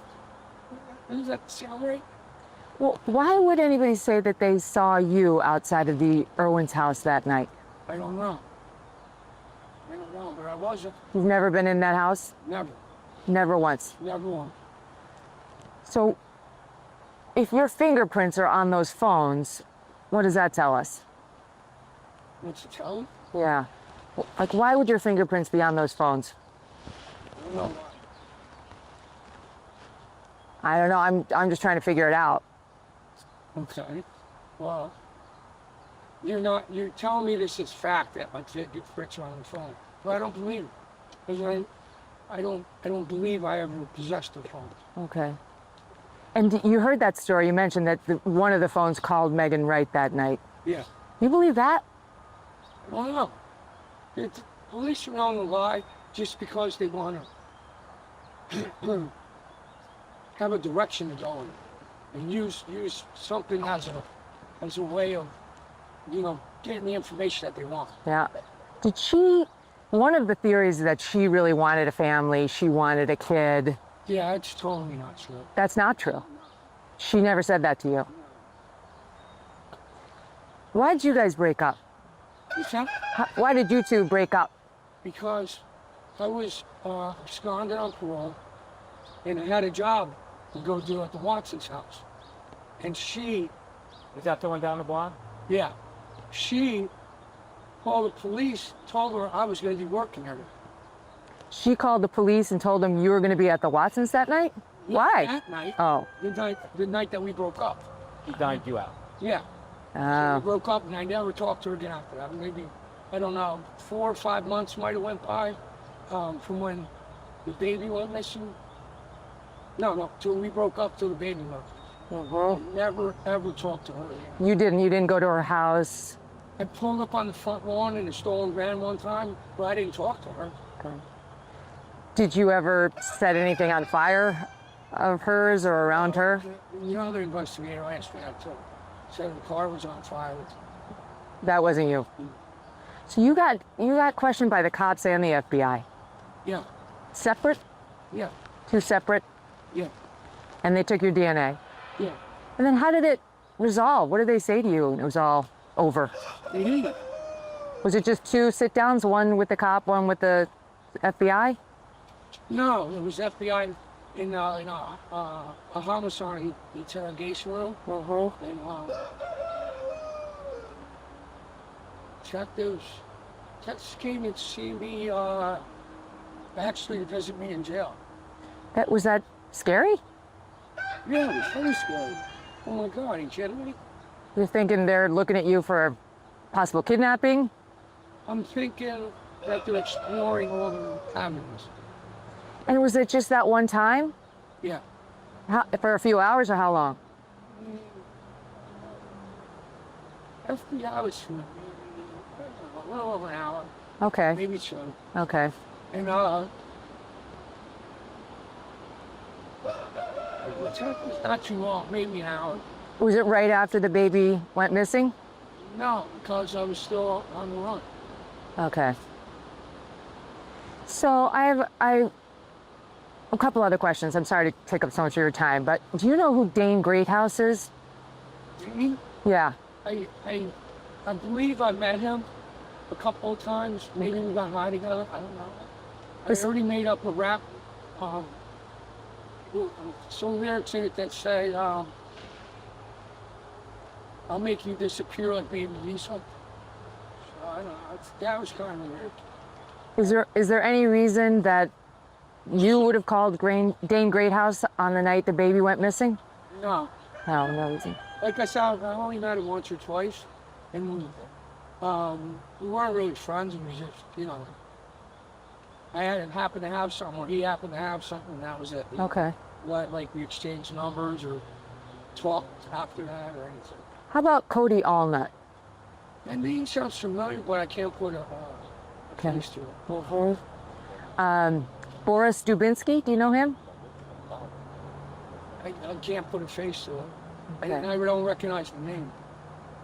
And I'm also wondering now, is there any way, you've been very generous with your time, can we do this with can I bring a camera person over here and we can do this properly? Absolutely. Okay. Because I'd love to get your side. And I hate being what are they referring to me as a link to this case? I don't want no involvement. I'm not involved. When you do a show, your viewers, you're actually giving your viewers an option. This person do it, this person do it, this person do it, this person do it. You see, I don't want to be one of them person. I don't want some people who think I might have did that. You had it really involved in it. That's not me. Yeah. John, if I can ask you, seem like a straight up guy. First time you're into the acting, I really appreciate it. Would you be open to one of Megyn's associates to have a conversation with you?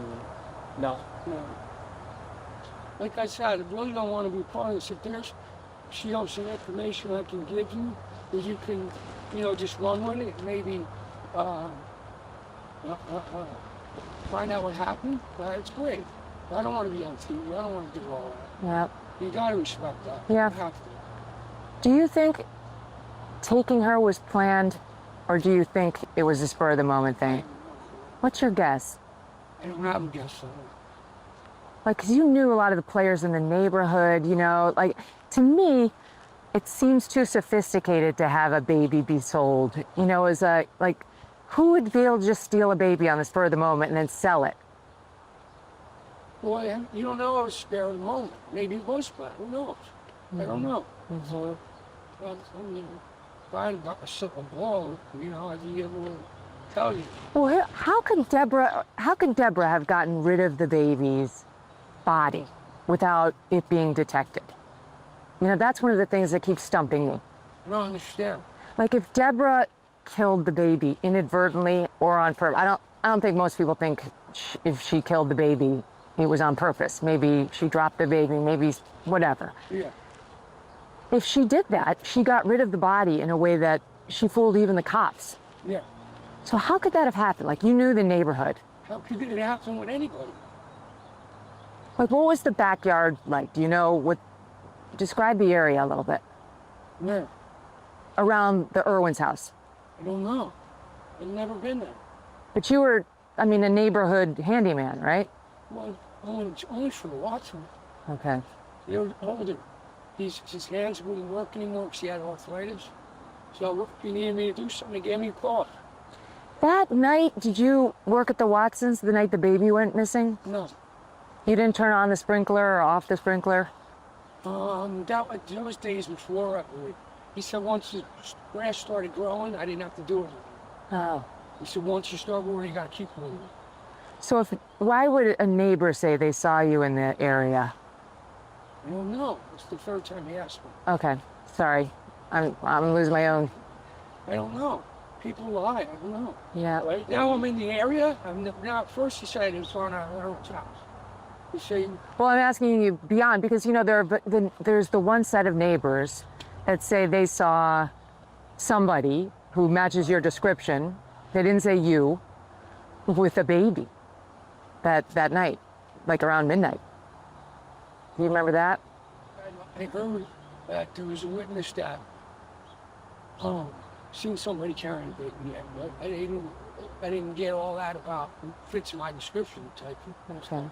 See, this is, you know, it's just weird because it's like I said, it's going to put in people's minds that I could have possibly had something to do with it. I don't want that. Well, I don't deserve it. You know? And that's not us. You know, that there are witnesses in the case saying, you know, look at this guy, as you know, and we have to look into that, and we're very open-minded to all the possibilities. I mean, I've said before, when I first went out there, when I arrived on scene in Kansas City, I thought 100% it was Deborah. 100%. That's what I thought. No, over the years, you know, I've considered everybody. I've considered you. I don't know. I don't know what the answer is. To this moment, I don't know. But I definitely wanted to talk to you to get you're a lot closer to it than I am, so you got better answers than I do. What were you doing that night? You know, if I was to tell you, then you'd go there, and I'm not going to be that person that sends you somewhere. I'm not going to do that. Hey, you're looking pretty healthy now. Organic eggs? Oh, yeah. Yeah. That's a pretty good setup. Yeah. So you were not in the neighborhood that night, and okay, so if anybody saw somebody looking like you, it wasn't you. Is there anyone you think we should talk to, or what can we do to help advance this? Any thoughts? No clue. Honestly, I have no clue. Can we talk for just one more minute about Cindy Short and that visit she paid you in the jail? Cindy Short? The lawyer. Oh, yeah. Yeah, because she definitely told us that you told her you found those 3 phones. And I told her that, but I wasn't being honest. I don't even know why I said it. Maybe I was still spun out. I don't know. I don't know why I said that. She said she thought at one point you were like wrestling with maybe a confession. She didn't say that you confessed anything. That's not true. It's not true. I told her I had nothing to do with it. It's like I'm telling you, I had nothing to do with it. I don't know anything really. Does this case, do you pay attention to it? Like when it hits the news, what does it bring up for you? You know what? There was a story about the always missing baby, and it went through all this thing. It was an hour long. And then I'm at the end. You know, the very last person they speak about. You know, so it kind of made me feel like that the program was designed by somebody to make it appear that the story ends here with this guy. You see what I mean? Yep. That's what and that bothered me. Great, it still bothers me to this day. How do you feel like it affects you with your neighbors in your life? I haven't talked to them. To nobody. You know, I mean, if you Google my name, they can find out. You know. Yeah. That sucks too. That totally sucks. Let me ask you this: How do you want? Like, what do you want my viewers, my audience, to know about you and this case and the things that are being said about you? Yeah, I don't have any involvement in it whatsoever. Zero. Never touched that baby. Never saw that baby. Never saw it. Well, thank you for talking to us. I appreciate it. If you could tell, I'm being honest with you. I really am, because honesty is the best policy, man. Look, I know you don't talk a lot, so I appreciate you letting me come on here and ask these questions. This whole shit fucks my head up. I'm sure. Fucks my head up. I'm sure. Not that I'm feeling guilty about anything, but just the fact that I feel I'm being put involved in something that I'm not involved in. Okay. All the best to you. Thank you. Stay well. I hope you guys don't kick too much shit on me. Well, we're going to tell a story, and I'm going to tell them what you told me. They'll hear from you. Okay? Thank you. All right. Have a good day.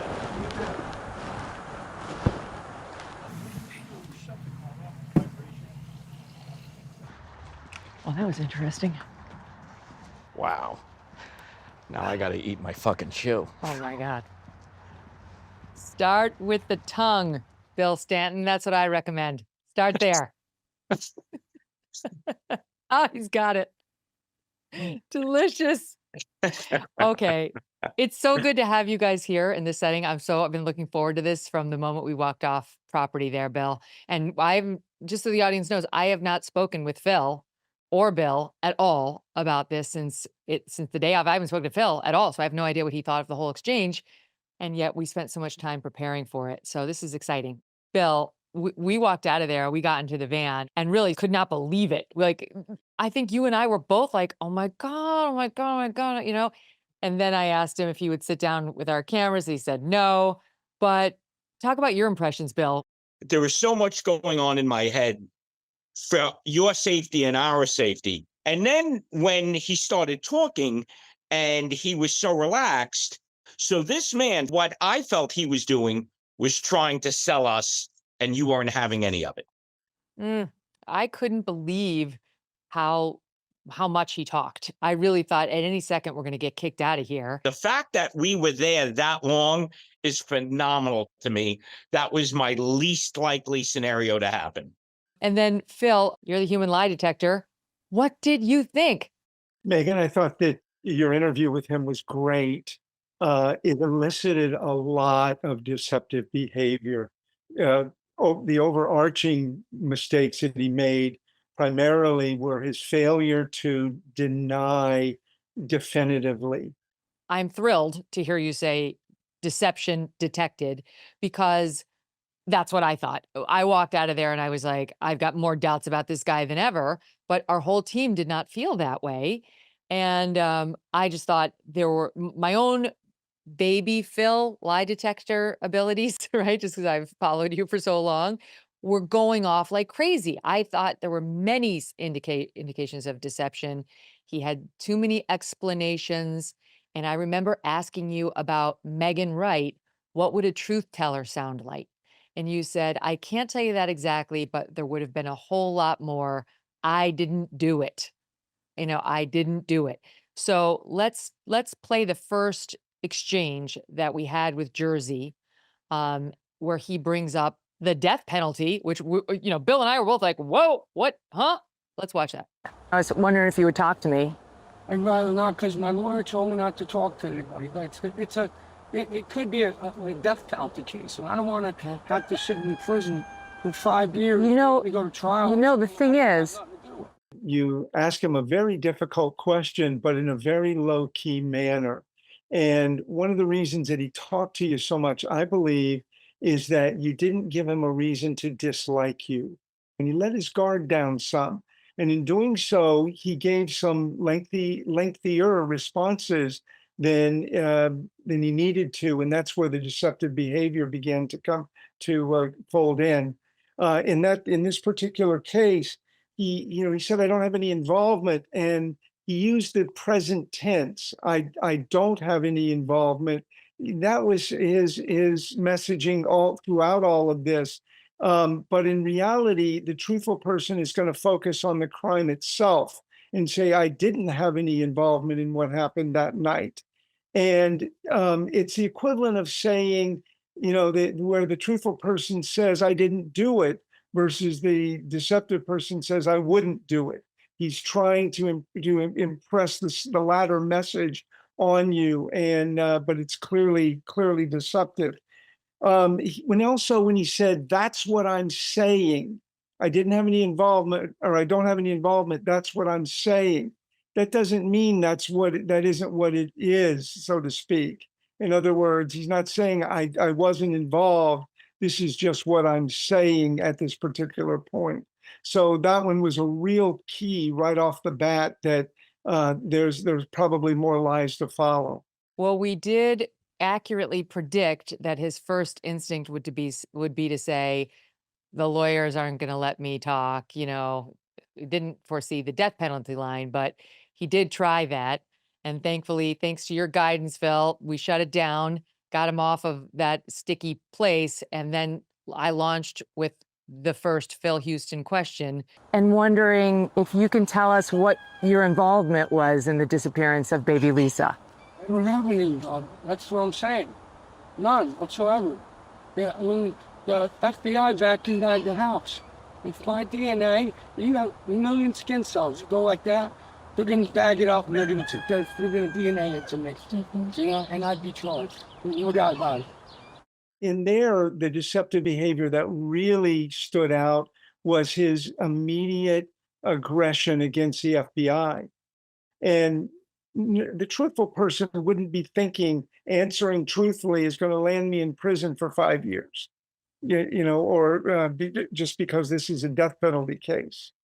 Oh, okay. I got it. So it's whenever you say the truthful person would have said it this way, that helps because you do think about yourself wrongfully accused of being involved in something as awful as this. What involvement did you have? Yeah, you'd say none. And Megyn, think about it. He's saying they would find my DNA at the location. I mean, why would his DNA be at the location? They've never seen him there before. He's never said he was there before. Well, but then he seemed, Bill, to be trying to say they would have found my DNA. If I'd been involved, they would have found that DNA. Because I was like, what? Right? I thought he was saying the same thing. Right. Then he seemed to try to clarify, if I were guilty, the evidence of me having been there would have been all over the place. Well, maybe it would have been found if half of Kansas City and mainstream media wasn't in and out. Yes, okay, but back to Phil's point, I think Phil, I mean, I don't want to put the words in your mouth, but I feel like what you usually say in this circumstance, Phil, is the truthful person doesn't engage in convincing behavior. They don't need to say they would have found my DNA, they would have found my fingerprints. They're just kind of like, I didn't do it. I don't have to convince Megyn Kelly otherwise. Yeah, he's using the convincing statements. And then you look at how he's standing on the ladder. He's trying to look very nonchalant up there. But in fact, he's very threatened by you and very intimidated internally by the questions you're asking, Megyn. But you didn't give him an opening to, criticize or accuse you or attack you. And that made it very, very difficult for him. Why was he up on the ladder? Because the audience, the viewing audience will see, the listening audience needs to be told, he didn't need to be up there. His work, of course, was paused while he was talking to me and to Bill, and he easily could have stepped down and come over to us or been face to face. So what did you make of his choice to stay elevated and, on the ladder? If you recall, he was standing up in a straighter posture when you got there. He wasn't leaning on the ladder in that manner. And when you guys walked up, then he immediately leaned over and he hunched down. He was intimidated. He doesn't know who you are. He doesn't know what your intentions are. So he's a little scared. And so that anchor point movement that we saw represented a spike in his anxiety. And he sit tight and just look like he's not threatened. And that's a thing you'll see in prison a lot. The key is people have to look and act as if they're not threatened by anything or anyone around them.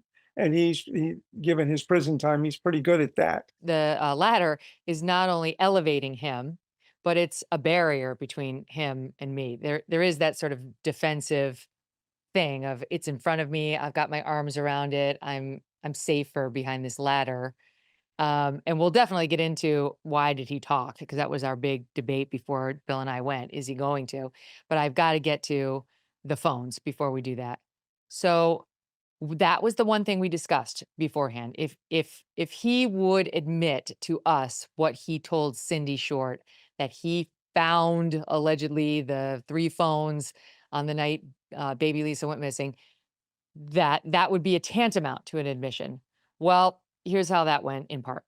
Now, did you have those phones?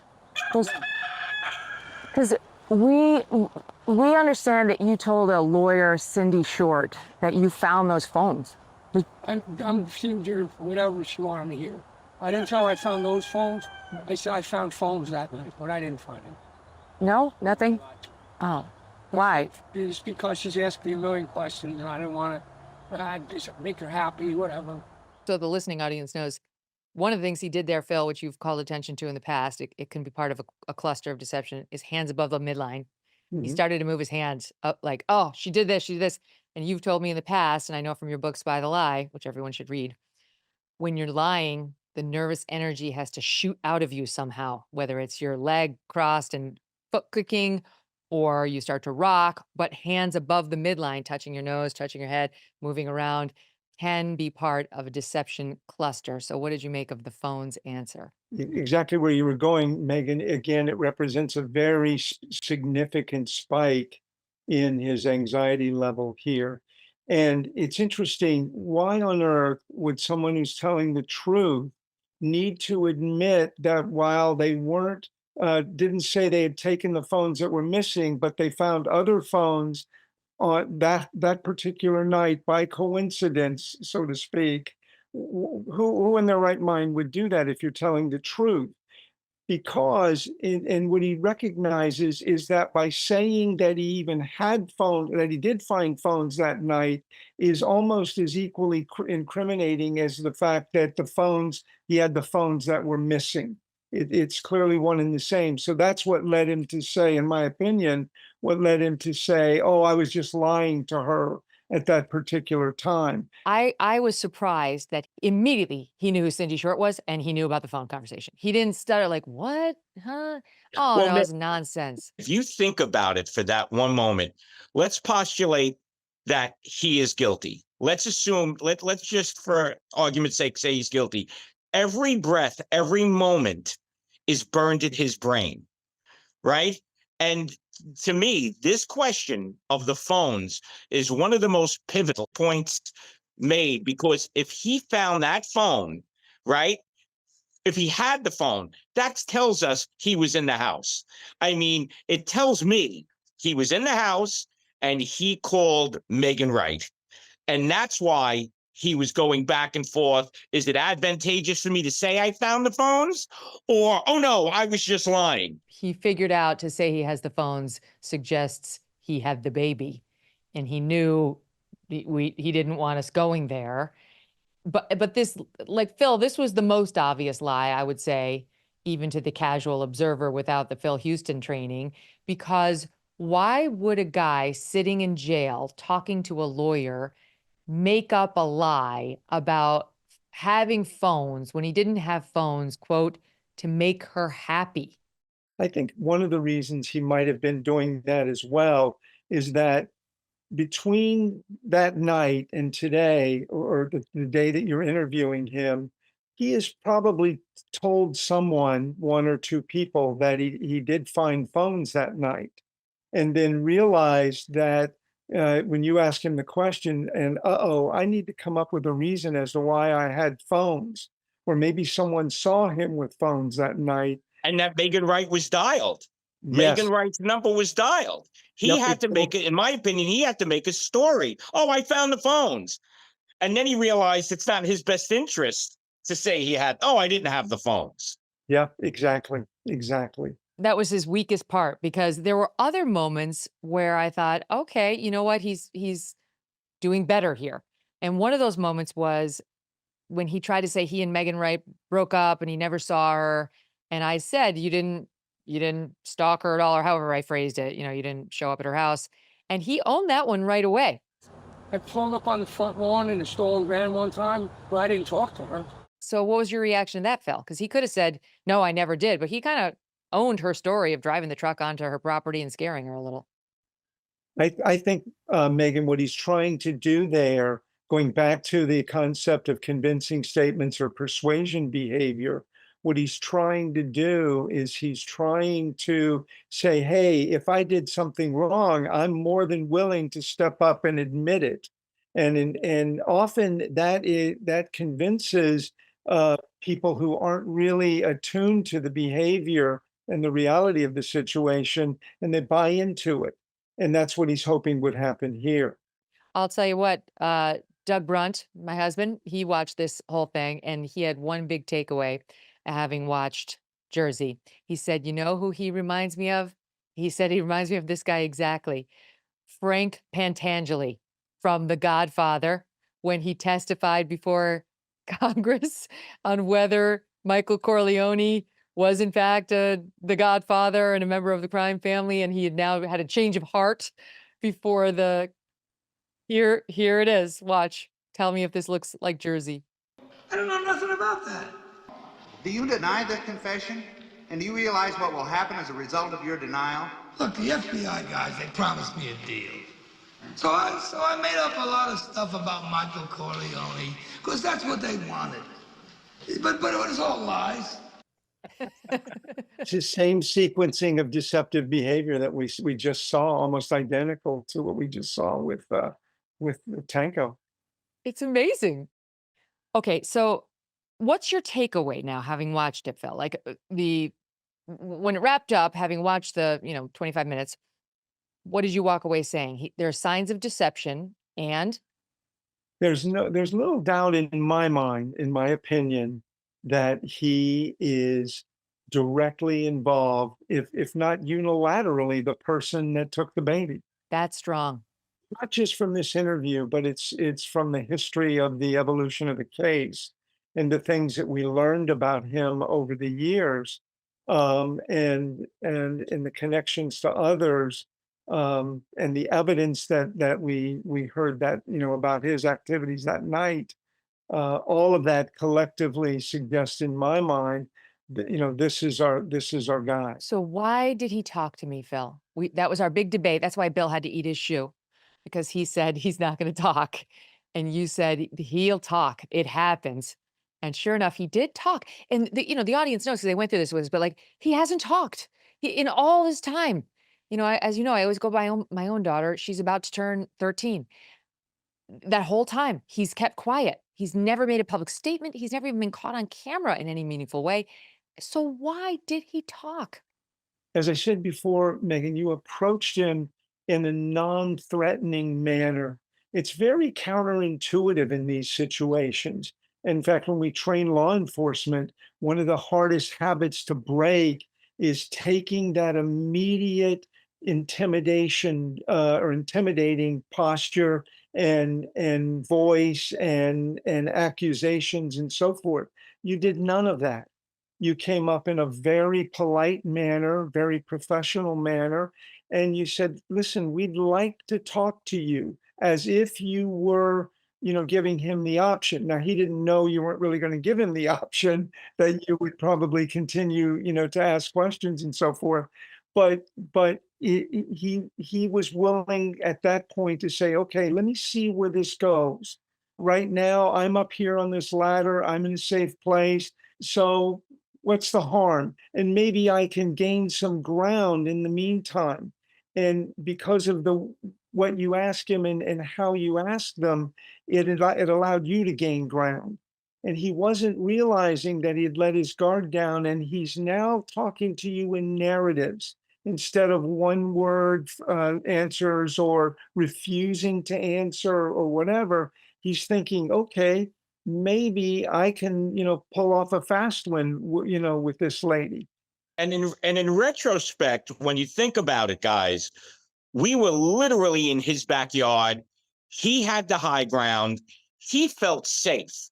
We were in his territory, in his yard while he was up. He felt he was in control. That's a good point. It was kind of ironic that he ended the exchange with "honesty is the best policy." honesty is the best policy, like touting his own honesty, which is another tell, Phil, is it not? Oh, absolutely. It's one of the most used convincing statements there is. But the timing of when he did it was quite interesting to me. It was interesting because it suggests that he felt he played a good role here, that he really accomplished something in the manner in which he answered your questions. He was kind of being a peacock here and saying, "Hey, I've been very honest with you." And in reality, he knows he's been anything but that. Oh, and then he followed it up with, "This thing has been effing my head up, but I'm not guilty of anything, but it's been," what did you make of that statement? It's again truth in the lie, as many of these other statements that he made. He's saying something. He's telling that's truthful. It did mess up his head, but in reality, a truthful person, that's not going to happen. In other words, if they'd have gone. A truthful person 10 years later or 13 years later is not going to be terrified and fear that they're going to go to jail or they're going to get the death penalty, whatever the case may be. Yet these are all these things that he's saying, and these are the things that are worrying him.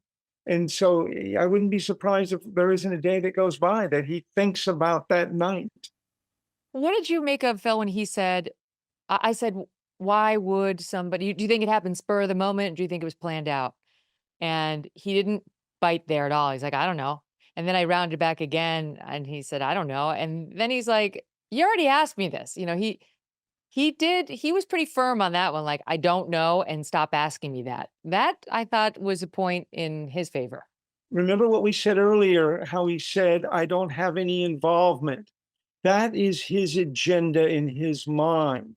And so when you ask him a question that is similar to that now, he's already got the answer framed out.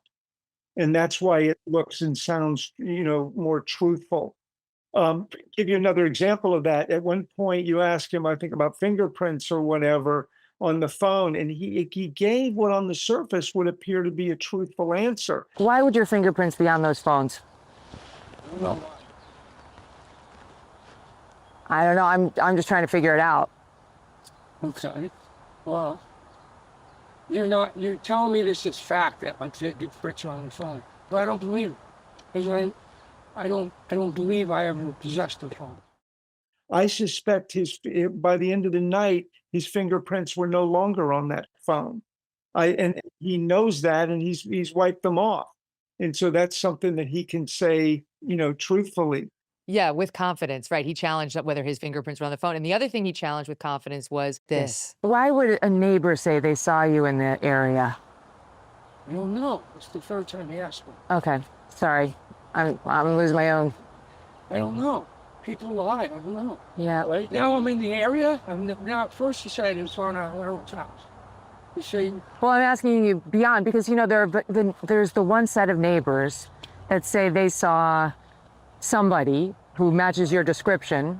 They didn't say you, with a baby that night, like around midnight.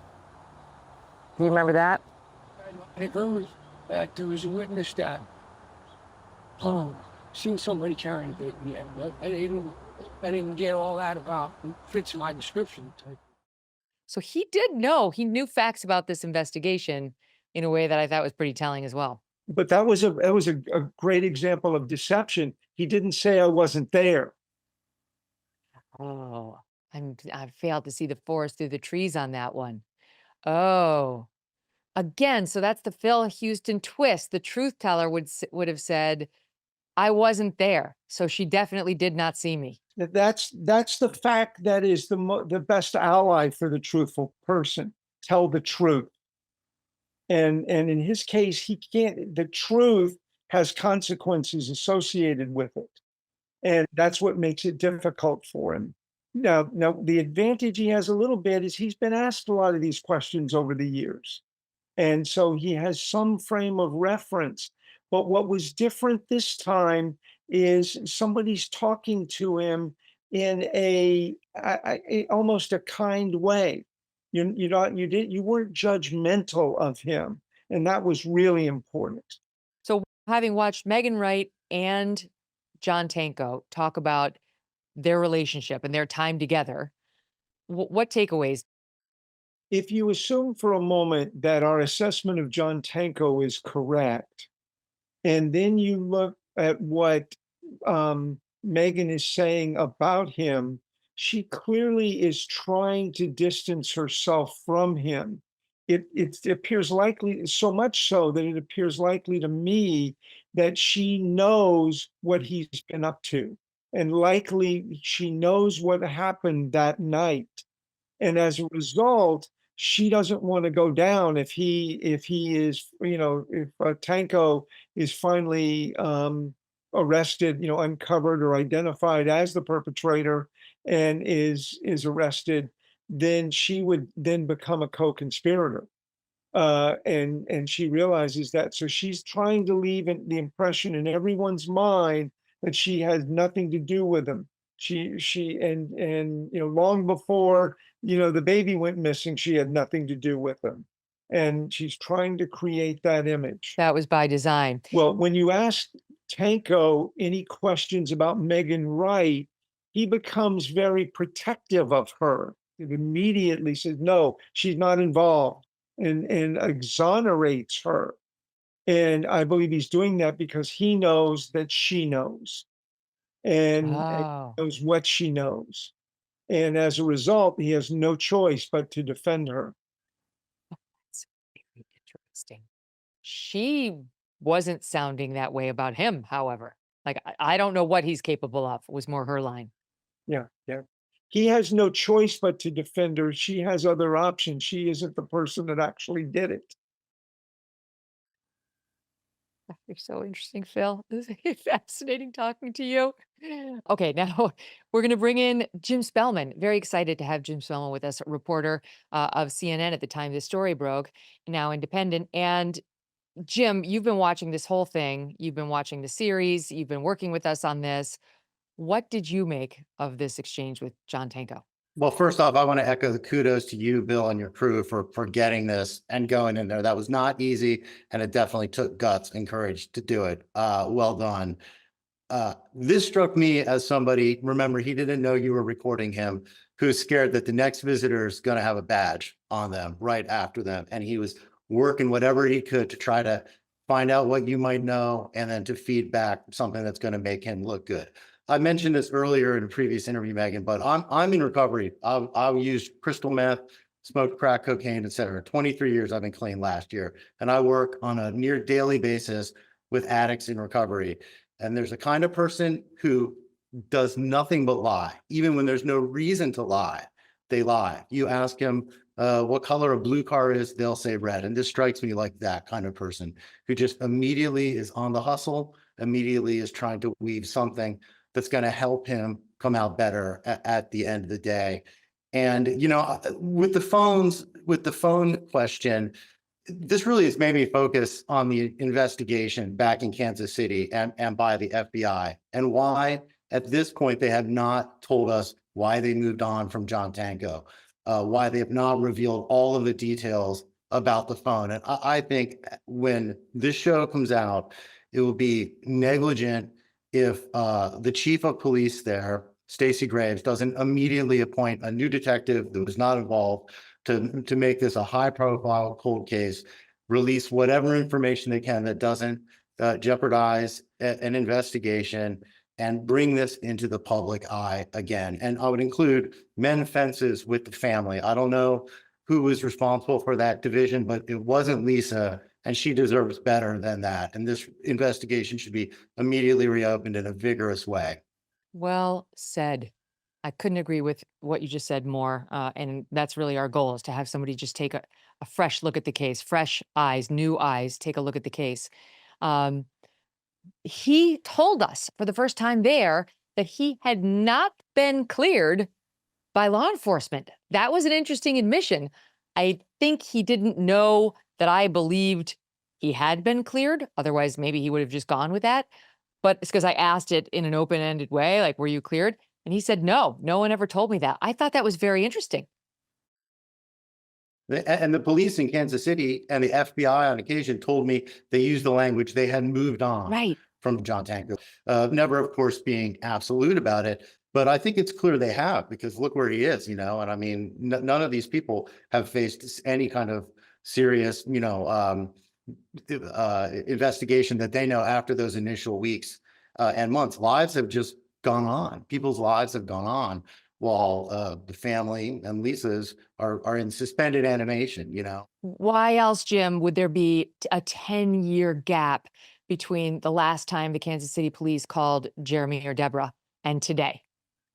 It's inexcusable. No matter what they did or what the police did, somebody's got to get over this, right? And I think as part of reopening the case, the Kansas City police need to deal with the media, take their lumps, and get this case, back out there. No one's going to come off looking great if they reopen this in a sort of more high-profile way. But what other way is there to jog memories, to convince the community there in Kansas City that their children are being cared for, that they matter, than to start getting some of this stuff out there? One of the things I was really surprised to hear Deborah say was that they had taken hair from them to test for drugs. So if that's true and it was negative, then why would the police not release that at this point? Why not put out whatever can be put out there that can close down avenues that people are discussing, and maybe just somehow jog some other memory of somebody, that may know somebody who knows somebody. Maybe it's not Tenko, but someone who is tangential to Tenko. Maybe not somebody who was in the house, but someone that was near and around the house that day. Somebody knows something. There has to be a nexus to this house to know there's a baby there, to know that Jeremy's working that night. Something has to happen to change this. It's just unacceptable that it's up to people like you and people like Bill to be on this guy's lawn and not a much larger investigation. And you know what's really chilling is here we are all these years later. They've never found remains of any kind. And, if this were a murder, an intentional murder, an accidental death, let's face it, whoever did it of the characters we're talking about, you wouldn't think that these are, sophisticated criminals who actually managed to avoid the police detection and then got rid of the body in a way that very few criminals are able to, where it never got dug up by a dog, never came up if it had been put in the water, like we saw with Lacey Peterson. Like, this is the one criminal who managed in just that short window of time to conduct the perfect crime. No DNA, no fingerprints, no proof of any kind, dispose of the body in the way that it never came back. So there is a real possibility, if you look at that she wasn't killed. We haven't really talked about it that much, but that she really wasn't killed, and that she was either sold or given to somebody or showed up on the doorstep of a firehouse in some other town. That would make some more sense given the absence of a body. And remember the investigation in those early days and weeks, the amount of searches of woods in that area, when the address came up, the area, the intersection that Cindy Short says he reported that the phone were at, I immediately put that into Google and looked at images. One of the very first live shots I did the first weekend of this case was a big search right there that included the National Guard and the FBI of that area, and all of those similar areas that kind of are around this neighborhood that have open woods or something were heavily searched in that kind of search that would find any type of remains or something. So I think that it's extremely unlikely that, out in public, woods or anything, that, there were any remains to be found within a mile or two radius of the house. You're amazing. Thank you so much for the great work you've done on this. You've been a highlight of every episode. It's been a pleasure. And Jim, thank you. And, sharing that, once an addict, you're shown that it can be overcome, and it is debilitating, and you overcame it, and you just add that much more character to everything you do. Thank you. Thanks, Bill. Yes, indeed, Jim. Thanks a ton. It's a pleasure to meet you. And that's the conclusion for now of our Megyn Kelly Investigates series, but it's not the end. So we would love to hear from you, and from your questions and feedback, we will put together an episode 6. Remember, we did this with the Idaho murders, and it worked out really well. And then we will bring you that episode in a couple of weeks. What do you think happened? What's your theory? What do you find persuasive? Who did you believe? Who did you not? And do you have any actual leads, especially if you live in the Kansas City area, or even if you don't? You might know one of the players. You might know something you want to share with us. please send your thoughts to me. It's Megyn, M-E-G-Y-N, at megynkelly.com. We will be reviewing all of your emails, just as we always do. And I thank you sincerely for joining us along this journey. We'll see you soon. If you're watching right now, please take a look at this picture of Lisa as she might look now. If you're listening, you can see the photo on YouTube or just go to megynkelly.com. If you see her or think you might have any information that can help find her, please write to me. The address is Megyn, M-E-G-Y-N, at megynkelly.com. You can also pass along tips on the baby Lisa story to the Kansas City Police Department or encourage them to get active on this case. That would be very helpful.